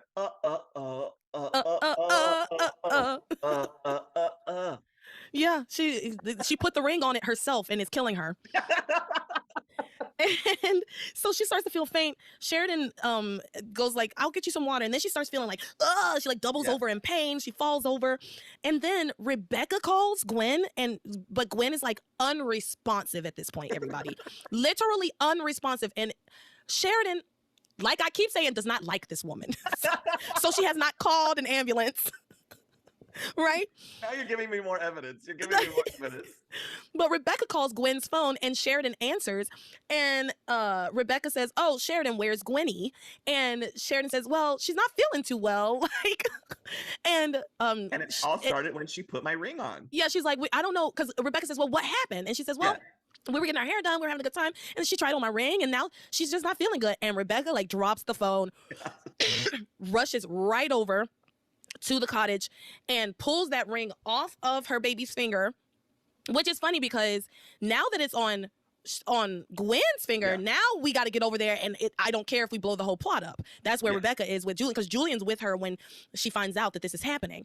And he says to her, like, what happened to it's God's will? He does not say that, but I mean, it's kind of that, like, just like, we don't know. But Rebecca's like, no, I gotta go. Like, hopefully we're not too late. They get there. She takes it off. Sheridan comes back with some water, and Rebecca throws that water in Gwen's face. It does nothing, but the actress does respond. So I did laugh at that. She's supposed to be unconscious or something, but you can see her eyes move because she blinked. The water like got in her face straight up. She does finally come to. Yeah, she wakes up, and Sheridan's like, "Oh my gosh, Gwen, you should see don't worry about the wedding. You should go to see a doctor. She needs an emergency room, first of all." But then Gwen goes, "Oh no, I wouldn't miss this for anything." And it's really aggressive. And Sheridan is like a little bit like, "Oh, well, I'm so glad you're excited to see me get married." Like, you know. But Gwen really just wants to see the fallout from her little plan, right? Yeah. So she wakes up. Whatever. She doesn't go to the hospital after almost dying. I do want to talk about it again. This episode's going to be long. Y'all just going to have to deal because I want to talk. What the hell is this poison? That's what I was about to say. How many layers of poison are on here? Because it has been slipped on once. It knocked her out. It's been slipped on. I'm like, how much of it was on there? How long does it last? Like, it makes no sense. This is silly. Well, and presumably, once the ring's on your finger and you get to the point where you have passed out, then the poison is in your bloodstream. It's working its work. It's doing its due. That's what why would taking the ring off do anything? It clears all your symptoms. Like, you're done. It didn't do. It's the one ring. I'm telling you, it's the one ring. It's Frodo. You know, he starts to lose his mind when he puts on the ring, and then when he takes it off, everything's fine again. Well, his mind still is like, I want the ring. Give me the precious. But what the hell is this poison? Yeah. It really doesn't make, even for passions, it doesn't make sense. No, it's very silly. Because this is just simply not how poison works. Yeah. Poison, once you're poisoned, you're poisoned. That ring is poison. That's what you sounded like right now when you were like, poison. Poison. No, that ring is poison, and she got poisoned, but she magically is fine. I mean, she was unresponsive. Yeah. But now she's fine. Craziness. That's basically it for Shawise. Yes. For right now. Well, they do. I will say that Sheridan gets a moment to tell off Julian and Rebecca after everything. Yes. Okay. I was gonna say, go on, say it. You say it. You say it. I think it was kind of like, I had forgotten. I think it was helpful because there was something about this, like, well, when Pilar said, you're not invited to this wedding, so don't you dare show up. I was like, well, why wouldn't she not be there? Because Gwen's the maid of honor. It was good to remind the viewer that Sheridan recalls that Julian and Rebecca hired that imposter, and so Sheridan has Julian and Rebecca on her shit list, and so obviously they are not invited to this wedding. That was 2 days ago. Actually, technically, they had at one point it was. Oh no! I'm taking it back. I'm remembering it wrong. But that was like 2 days ago. Like, they literally did all that imposter stuff 2 days ago, 3 days maybe. Like, it was not that long. So yeah, she's still very hot about that, and as well she should be. And she tells Rebecca, and she says, "Sorry, Gwen, I know she's your mother, but fuck that bitch." That's like basically what she says. So that's why I was like, holy crap. And she tells Julian too, like, I don't want you there. And you are after this point, you are not allowed back in my house ever again. Yeah, get the hell out of my house and don't come back. Which you live on Crane property. This is not your house. You occupy it. Yeah. It does not belong to you, actually. Yeah. Like, again, the fact that Sheridan doesn't have her own fucking money and own property at this point in her life, considering, like, Ethan makes sense. He's always been a golden child. He's never had any issues with the Cranes. Like, he didn't have any inkling that there was anything wrong with these people until he got kicked out, right? Yeah. Sheridan knows they're terrible. She knows they don't care about her. Yeah. Has known her entire life. How have you not saved some money, made some money, bought some land, bought a house off of this estate? Yeah, why would you want to stay there? Yeah. I don't get it, but... And the cottage is a cottage for a reason. I mean, obviously it's better than where I live, but you would think that she would go find something a little bit more permanent, a little bit bigger, a little bit nicer, a little bit anywhere else than on a Crane property. Yeah, but anyway, it's time to move on to Teresa, Ethan, Gwen, Chad, Whitney. We're getting into these wedding shenanigans, and I have quite a bit. Okay, all right. So now let's get into our faves. Get into it. Teresa, Teresita. That's my girl. This is my girl. Bless her little heart. So this week, Teresa, Ethan, Gwen. Well, Gwen's not even really involved that much. Yeah, kind of. But Teresa, Ethan, Chad, and Whitney are all very meshed together, so I did not separate them out. I'm just going to basically go chronologically with what happened in the show. So we pick up with Chad and Whitney. Okay. Who have found the tabloid at the tabloid office, because remember, Chad broke in to get this as a wedding present, as a terrible wedding present for Ethan, and Whitney followed him there because she didn't want him to get in trouble, but it was okay if they both got in trouble, I guess. So wouldn't that be cool though? Like if you went to Target or you went to wherever you have your registry and that was an option, reveal the person who gave my paternity to the tabloid, and I'll be like, no, I got that. I'll get that for you, Ethan. The registry, no, registry item, name of secret nemesis, right? Yeah. Like you don't know who your biggest op is, but I'm about to tell you who it is. Yeah. I'll go ahead and grab one of those. They don't have that yet. They don't have that. They're gonna love it. It's gonna really make their day. It's gonna really make the day very special. Yeah, because who doesn't want that for their wedding? So Chad is in there, and they had found it, and Whitney ended up there as well. She was following Chad and was trying to stop Chad from breaking and entering. So with that said, they do find out that the tabloid is ready to print, ready to go, and it does reveal that it was Teresa who sent that over to the tabloid. So they spend a little bit of that conversation just kind of coming to terms with, first of all, Whitney backs up her girl 100% and is like, there's no way. But they both know that she had access to these documents. But Chad is the only one that's kind of like, well, don't you think like maybe Teresa could do this? And Whitney's like unabashedly is like, no, she did not do this. Absolutely. And that's a homegirl. She is straight up like your best friend. That's Whitney, the best friend you want. That's the best friend you want. And Whitney definitely goes to bat for Teresa. Because in her mind, it doesn't make sense. She knows Teresa. Yeah. And it makes exactly zero sense. It makes negative sense. Like for her, because she knows Teresa and Teresa is her best friend, she knows how much Teresa loves Ethan. I think that's really the biggest sticking point. It's not because Chad tries to, and to be fair to Chad, I want to say this about Chad. Chad is trying to give Teresa the benefit of the doubt, but he's looking at this tabloid that's got her email address on it. And he's like, Ethan is I'm his best man. He's my best friend. The same way Teresa's your best. Like, I know y'all, we haven't been friends as long, but Ethan is my best friend. And I promised him that I would do this for him. I can't lie to my friend. And he brings up the fact that Teresa has been known to lie, right? Yeah. Like he says to Whitney, he says, well, didn't she lie to you about like the fact that she knew that he was a Crane? Didn't she keep that from you in the first place? She's like, well, yeah, but she had a good reason for it, yada, yada, yada, right? So he is, I hate to say it. Well, it's weird because I'm actually on both of their sides on this. I was about to say, I have some Chad defending points in a little bit, but it's more about Chad and Whitney than anything else. I'm on both of their sides on this, but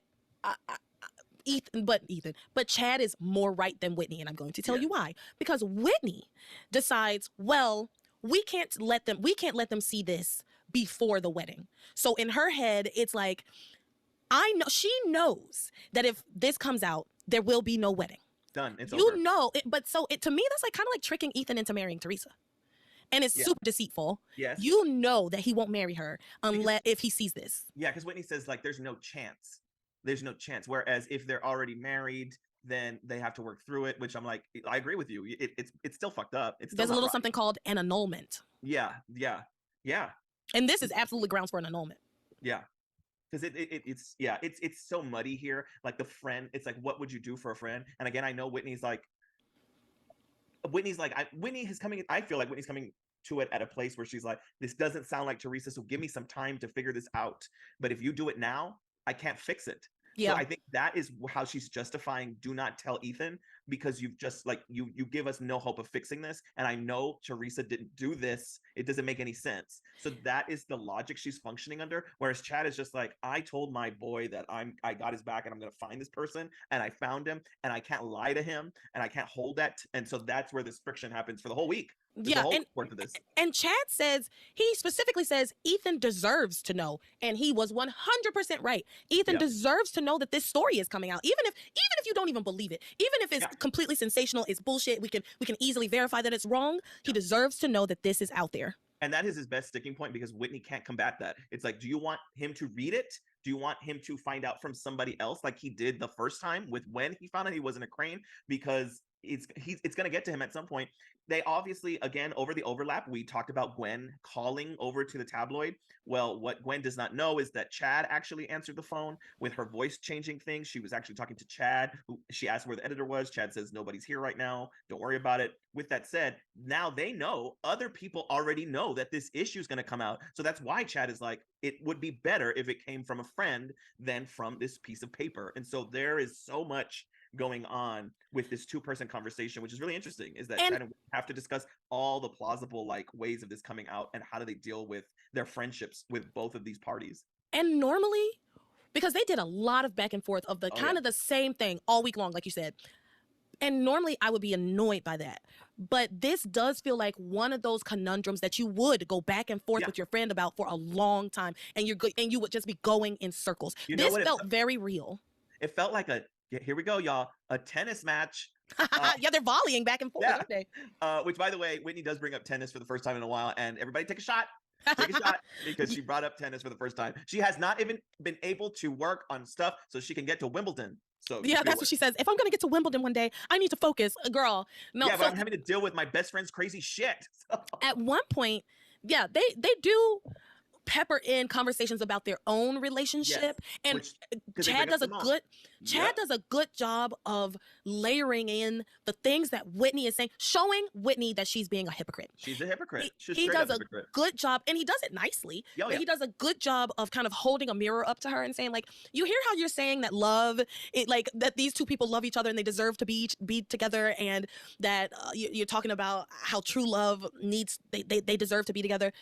But you don't feel the same way about our relationship, and somehow, even though I don't love your sister, you think that she and I can be together, you know? It's so obnoxious, because again, she brings up like, well, I made a promise to God, and I get that, I understand that, but it is frustrating when Chad's bringing up all these points. And one of my favorite moments was, she's like, well, Simone thinks you're her boyfriend, and he goes, yes, she thinks that. I never said that. I never did that. And we have allowed her to do this. The both of them have allowed Simone to build up this fake relationship in their head, and they just sit there and let her do it. The only person that even ever attempts to tell Simone that this is bullshit is Kay, and she won't listen to her. So because her own sister and the guy she thinks she's in a relationship with does not tell her that this is all bullshit. So it is really refreshing and exciting for me to see Chad stand up for himself and just be like, you're a hypocrite. Like you why is it that love exists for Ethan and Teresa, but for us we're just it doesn't count? Yeah, it's not the same. That's what she says. It's not the same thing. And he's like, but it is the same thing. We're talking about true love, and you love me and I love you. You ignited my juice for this stuff this week, because there's still a lot to talk about Chad and Whitney with, and we're not even near Teresa either. But like, Chad points out that Teresa's email is on there, Teresa's emails on there, all that stuff. But Whitney says, I'm not going to let you mess up her wedding, and I was like, woo! Yeah, she's like, I'm not gonna let you do this. I won't let you do this. And he's like, who gonna check me, boo? Basically, he's like, how are you gonna stop me? I was like, oh, and I don't know. There was a little tension, a little chemistry. I mean, there's chemistry between these two actors, no doubt about it. But like, this right here was like, how are you gonna stop me? And she's like, she basically said something like, I don't know if I can, but I'm sure as hell gonna try. Yeah. And I was like, woo! This is woo. And then Whitney does this, and I did not care for this. I thought it was deeply manipulative. Yes, I thought it was deeply manipulative. She gives him this hypothetical, and she says, I'm not saying I'm going to do this, but would you not show Ethan the tabloid if I told you that I would come back to you and we could be together? And this does make Chad waffle. This does make Chad like stop, but he doesn't answer her. What he says to her is basically, would you do that? Like, But you know? it's fucked up because it is manipulative. It's just not a it's so unlike Whitney, I think.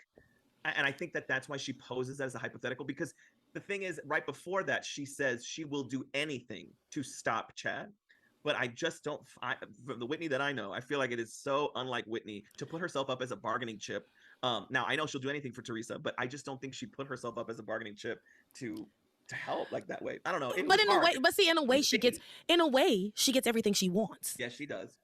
In a way, she would still have to go through like the unpleasantness of dealing with someone, which is what she should be doing anyway. That is actually the right thing to be doing anyway. But she would actually come out on top on that. She would be up on that, you know. She helped Teresa. She got the man that she wants. She just has to deal with her sister. Yeah. So if you've got to pick between the three, which one do you want? And so, but I will say she's an epic best friend. Look at her putting herself out there and being like, all right, I'll take one for the team, I guess. If I have to be with this beautiful man, this lovely man. No, to her credit, to Whitney's credit, she brushes this off pretty quickly. Like she brings it up, and it's obvious that it was she said it in a moment of desperation. Weakness. Yeah, it was a moment of like that's her best friend. It's huge. She knows it's a lot. It's a lot. Like it was a shitty thing to do, but in her head, she's trying to figure out how to justify getting back to Chad. Like it's the subconscious. It's a lot of everything. Yeah. So they then just like brush that off, and it goes away. And it goes away. She tries another tactic that I don't like also, because she says it's all in Chad's hands. The fate of Ethan and Teresa is in Chad's hands. And I'm like, you can't do that to him. That thing's going to come out no matter what. He is at least just going to say, do we soften the blow? It's for him, it's more about, I told Ethan, if I found out, I would tell him right away. Yeah. And so then the bargaining begins. The bargaining continues really between the two of them. They eventually make it out of this tabloid office because they had gotten locked in. There's a lot of there's shenanigans around that, and who cares? Yeah. They eventually make it out unseen. Yeah. And they agree. Finally, what happens? Yeah. Finally, what happens is Whitney and Chad, they continue going back and forth, like they're in the park for a little lighthouse park, I think, going back and forth for a little bit. But Whitney finally says, she says, if they don't get married today, they never will. That's what her worry is. And eventually, Chad relents and says that he will not tell Ethan. However, if Ethan asks, he will have to tell him. Which, of course Ethan's going to ask. That if I was Ethan, that's the first thing I'm going to say to Chad when I see him, because the last time I saw him, he was going to the tabloid office to find out who did this. Yeah. So of course Ethan's going to ask, and which he did. Yeah. Which he did immediately upon seeing Chad. So let's talk about Ethan and Teresa.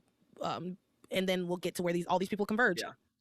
Ethan and Teresa doing it on the beach. Did it all night. She is thoroughly deflowered. Just, you took the words right. I wrote deflowered. I didn't want to say it, and then you said it, so now I feel better. But they are definitely, she says everything feels different now that they've made love. Teresa is in her afterglow. The snozberries taste like snozberries. She can sense everything. She's there. She's happy. Life is good. I like this. This is just a funny passing line, but I'm like, I read into it too much. Is that she knows that Ethan has been with other women, or did he say another woman? I feel like she said other women, right? Like the Ethan, obviously. He's been with Gwen. He's been, So she said, I hoped that it felt like the very first time. To Ethan says it felt very special. So his answer was nope. No, it doesn't feel like the first time. I mean, and that's, you know what? Good for you, babe. The first time for like. He probably performed much better than he did the first time he ever performed. So good for you. You don't want him like he didn't play, and he was just like, it was very special. They do a lot, and not just in these episodes, just like in the show in general, of like hyping up this whole first time having sex, waiting till marriage is going to be so special. And this is a trap that I fell into as a teenager. Like this conversation's so old, like it's very old, that it's kind of shocking to me that in 2001.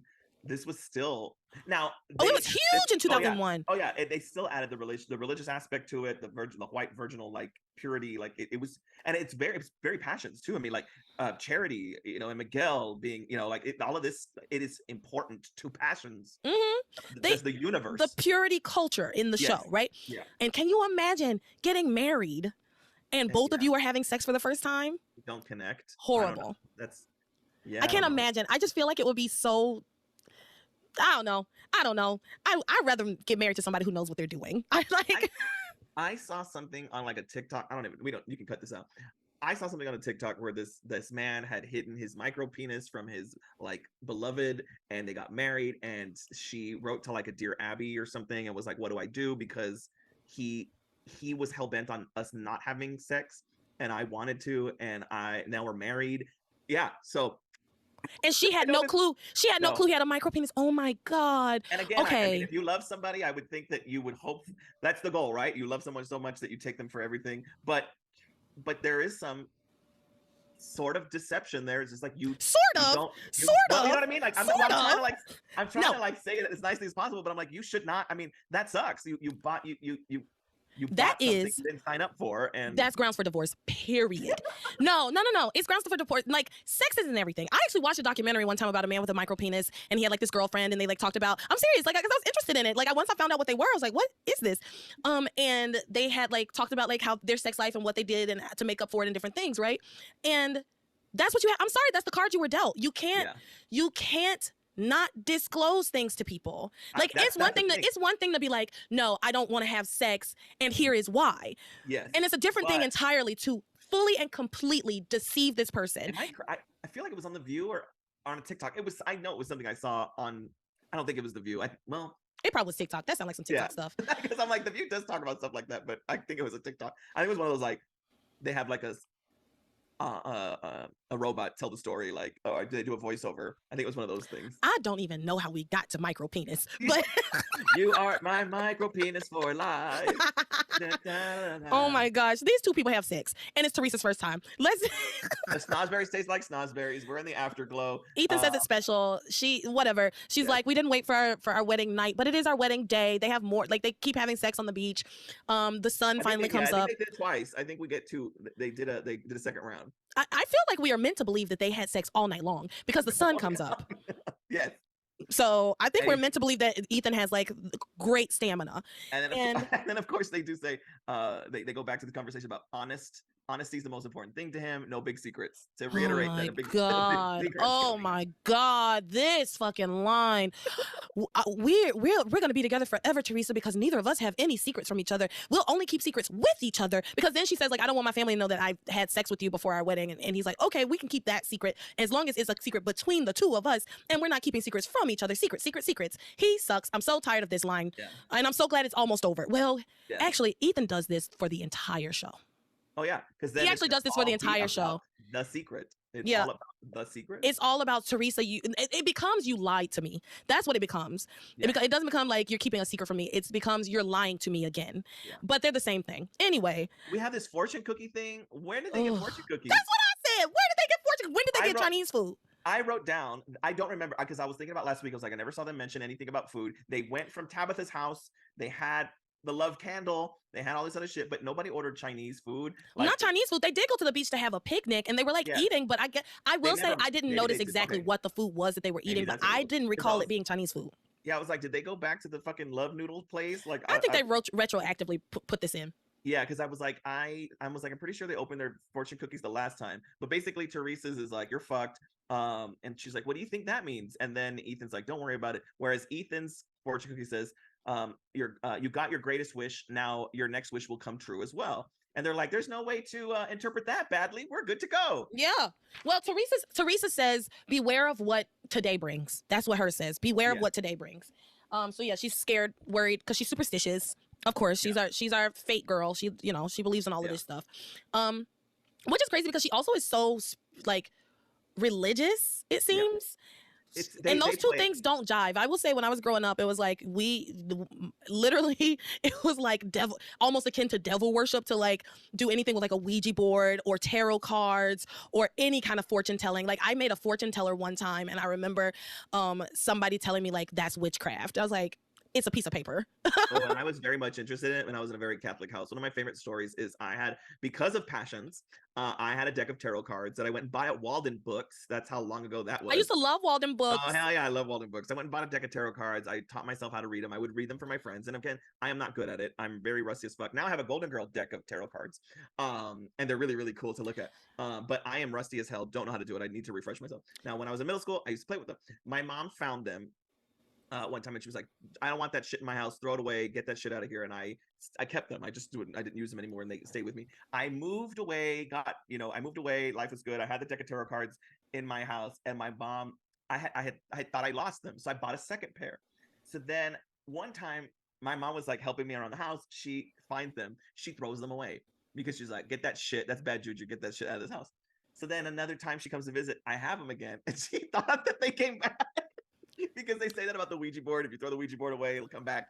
My mom found it and she freaked out. And I was like, Mom, I remember you threw those away. I bought another deck a long time ago. And she was like, oh my God. Like, wait, She was really freaked out. yeah, she was like, straight up, Pilar was like, oh, hell no. Where's Father Lonigan? Let's Yeah, exercise. We need to cleanse this space, the whole space. All that to say, Teresa's very superstitious. And so she's very concerned about the readings of these fortune cookies. Where she doesn't care one bit about the love candle anymore. So it has been fun. Teresa ends up with eventually Ethan and Teresa end up in her bedroom. Yeah, we just flashed there. Like we were on the beach and now we're in Teresa's bedroom. And now they are together and they're kind of just flirting and kissing and all that stuff. It's around that point that we realize that her aunt and uncle are there. So that's kind of where this weird thing is going to happen, where he has to hide in a closet. It's cute. It is what it is. But the conversation between the uncle is fucking weird. Thank you. Yes, it was so weird. I wrote the same thing. So I'm like, I'm very close to my niece and nephew, but I don't think, like, he's basically like, oh, your mother told me. And again, it is I love that actor. If you know George Lopez, you're going to understand that my imitation's not that off. But he's like, oh, your mother told me that you kept yourself virginal. I'm so proud of you. It's like, wait, Pilar's? Like, I don't know. It's just a weird, like, oh yeah, it's just a weird ass conversation. Yeah, it's such a weird conversation. Like, oh, I heard that you're saving yourself to your wedding day and I'm so proud of you. Like, why did you hear that? And who told you that? What kind of how did that come up in conversation?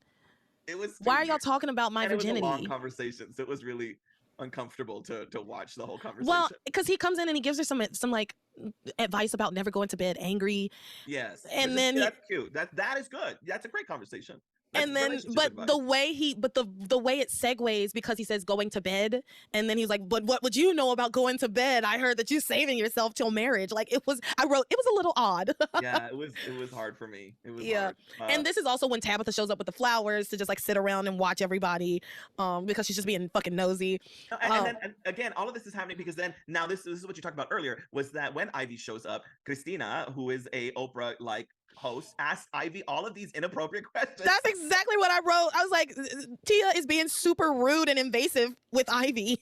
But when you know that those are the hard-hitting Barbara Walters like Oprah like questions to ask, then it makes it then fun. It makes sense. Yeah. Yes, that to recap Ivy's story, they use Christina as a talk show host, and Ivy's like, yeah, and Pilar's like, this is rude, stop talking to my boss like that, and Ivy's like, nah, it's all good. I mean, everything that happened already happened. So this is why those characters are kind of fun throughout this. They use them very well. They're not just like standing there. They're active, and it's kind of fun.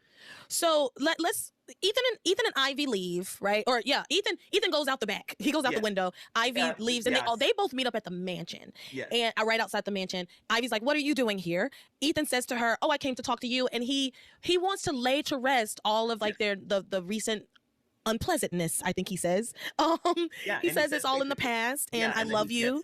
He gets why she did what she did. It took him a while to kind of figure it out, but that he's like you said, later rest. And I think it does something for Ivy to just, because Ivy's already had that in the back of her head, like he'll never look at me the same way again. Yeah. And now it's like, you know what? Today's a day, like a brand new day. This is a big day, and I want to start refreshed. Yeah. Can you feel a brand new day? Can you feel a brand new day? You already knew exactly where I was going. I used that as a reference one time. I was like, anytime you quit a job, that's the song you need to play. Absolutely. Yeah. So yes, they're over at the mansion. Julian comes out. He's on his way somewhere. He's leaving the mansion, and I liked this moment. I know. Julian sees Ethan, really, and he tells him, you know, I hope nothing but happiness, even though he knows that he has planned to share his murder at his wedding. I hope you have a fantastic day when your aunt's dead, right? Or the woman who you thought was your aunt is dead, and your entire wedding is ruined. Yeah.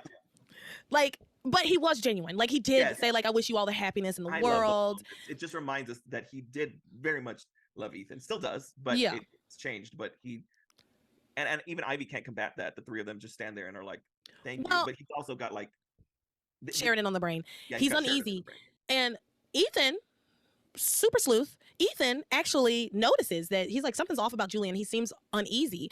And Ivy actually is the one that brushes it off.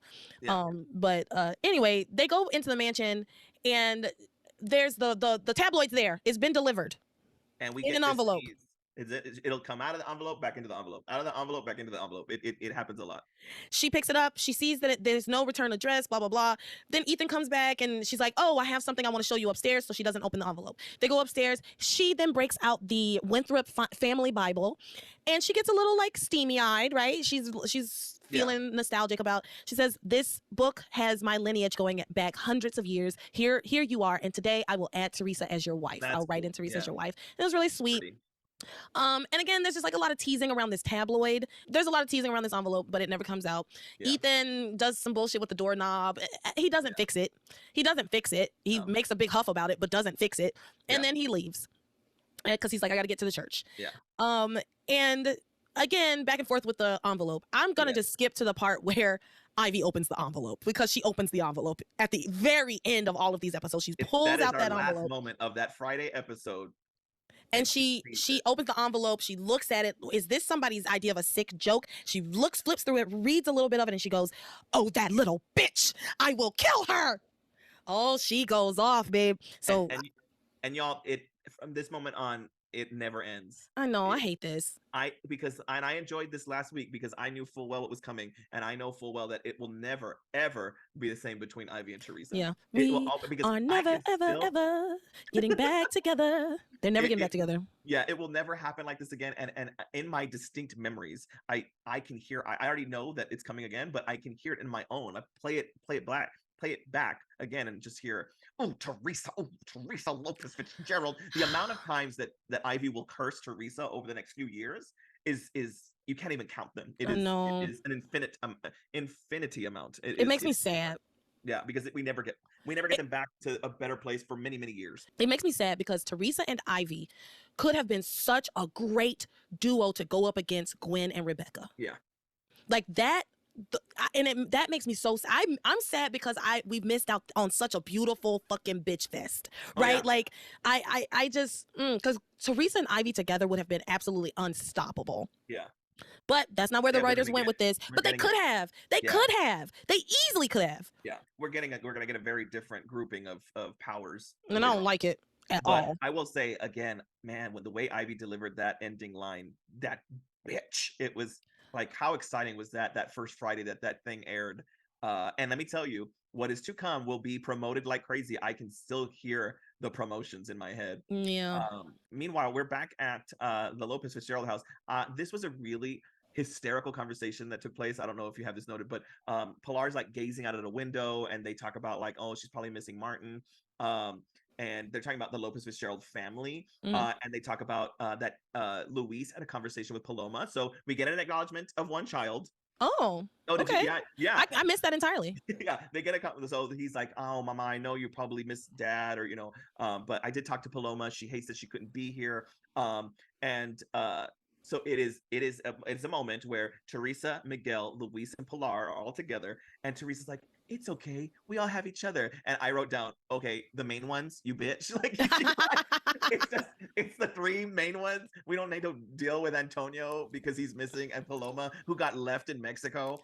Those auxiliary Lopez Fitzgerald.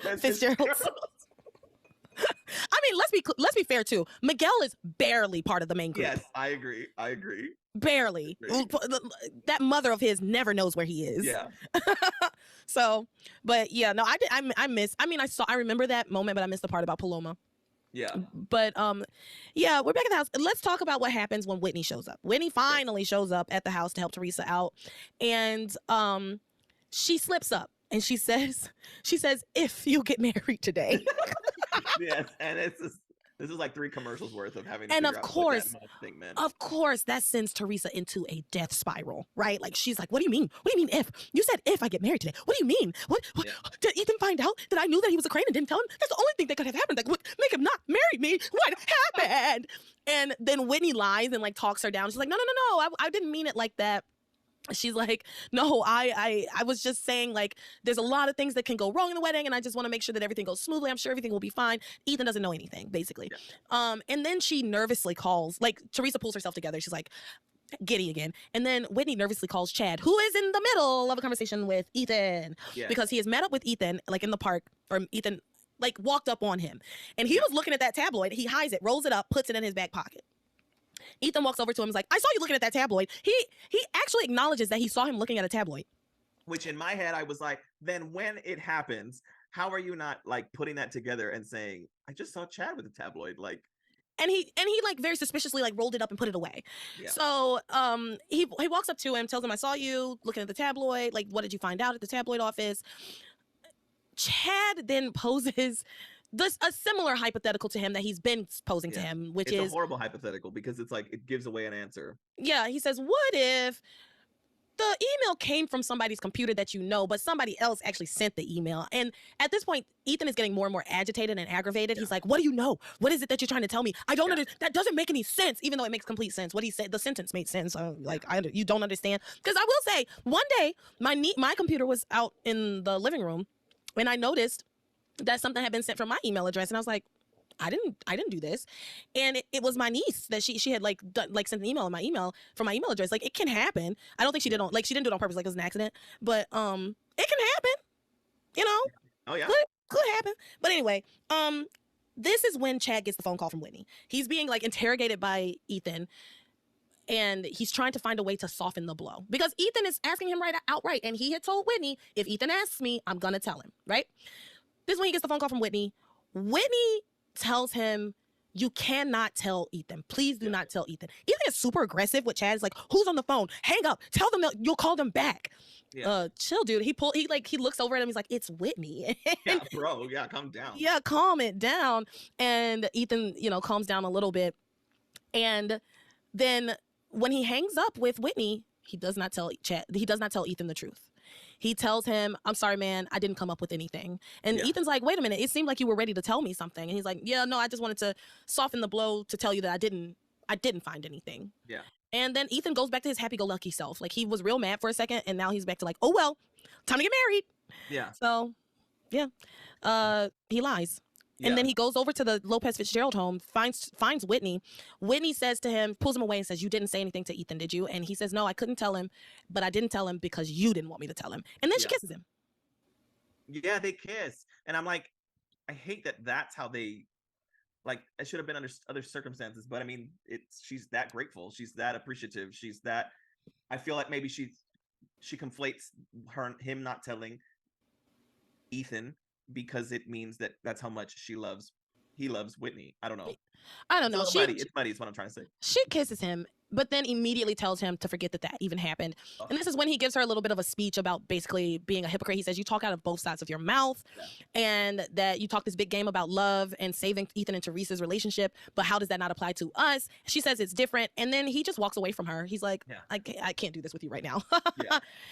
So go ahead. No, I was gonna say it's around this time that Teresa does. She's revealed in her wedding dress. Mm-hmm. We do see her. She looks just flawless. She looks gorgeous. And it's around that time that she says, "I want to thank everybody here for making this the happiest day of my life, and you too, Tabitha." Yeah, that's so funny. Tabitha's just there. She has made herself at home. And that's the end of the week, but let's quickly talk about the fact that Tabitha stays there, even though at one point Pilar and her brother and sister-in-law, they leave to go to Sheridan's. Pilar clearly very pointedly is like, we're leaving. Let's come on, Tabitha, we're leaving. And she's like, oh, I'm fine here.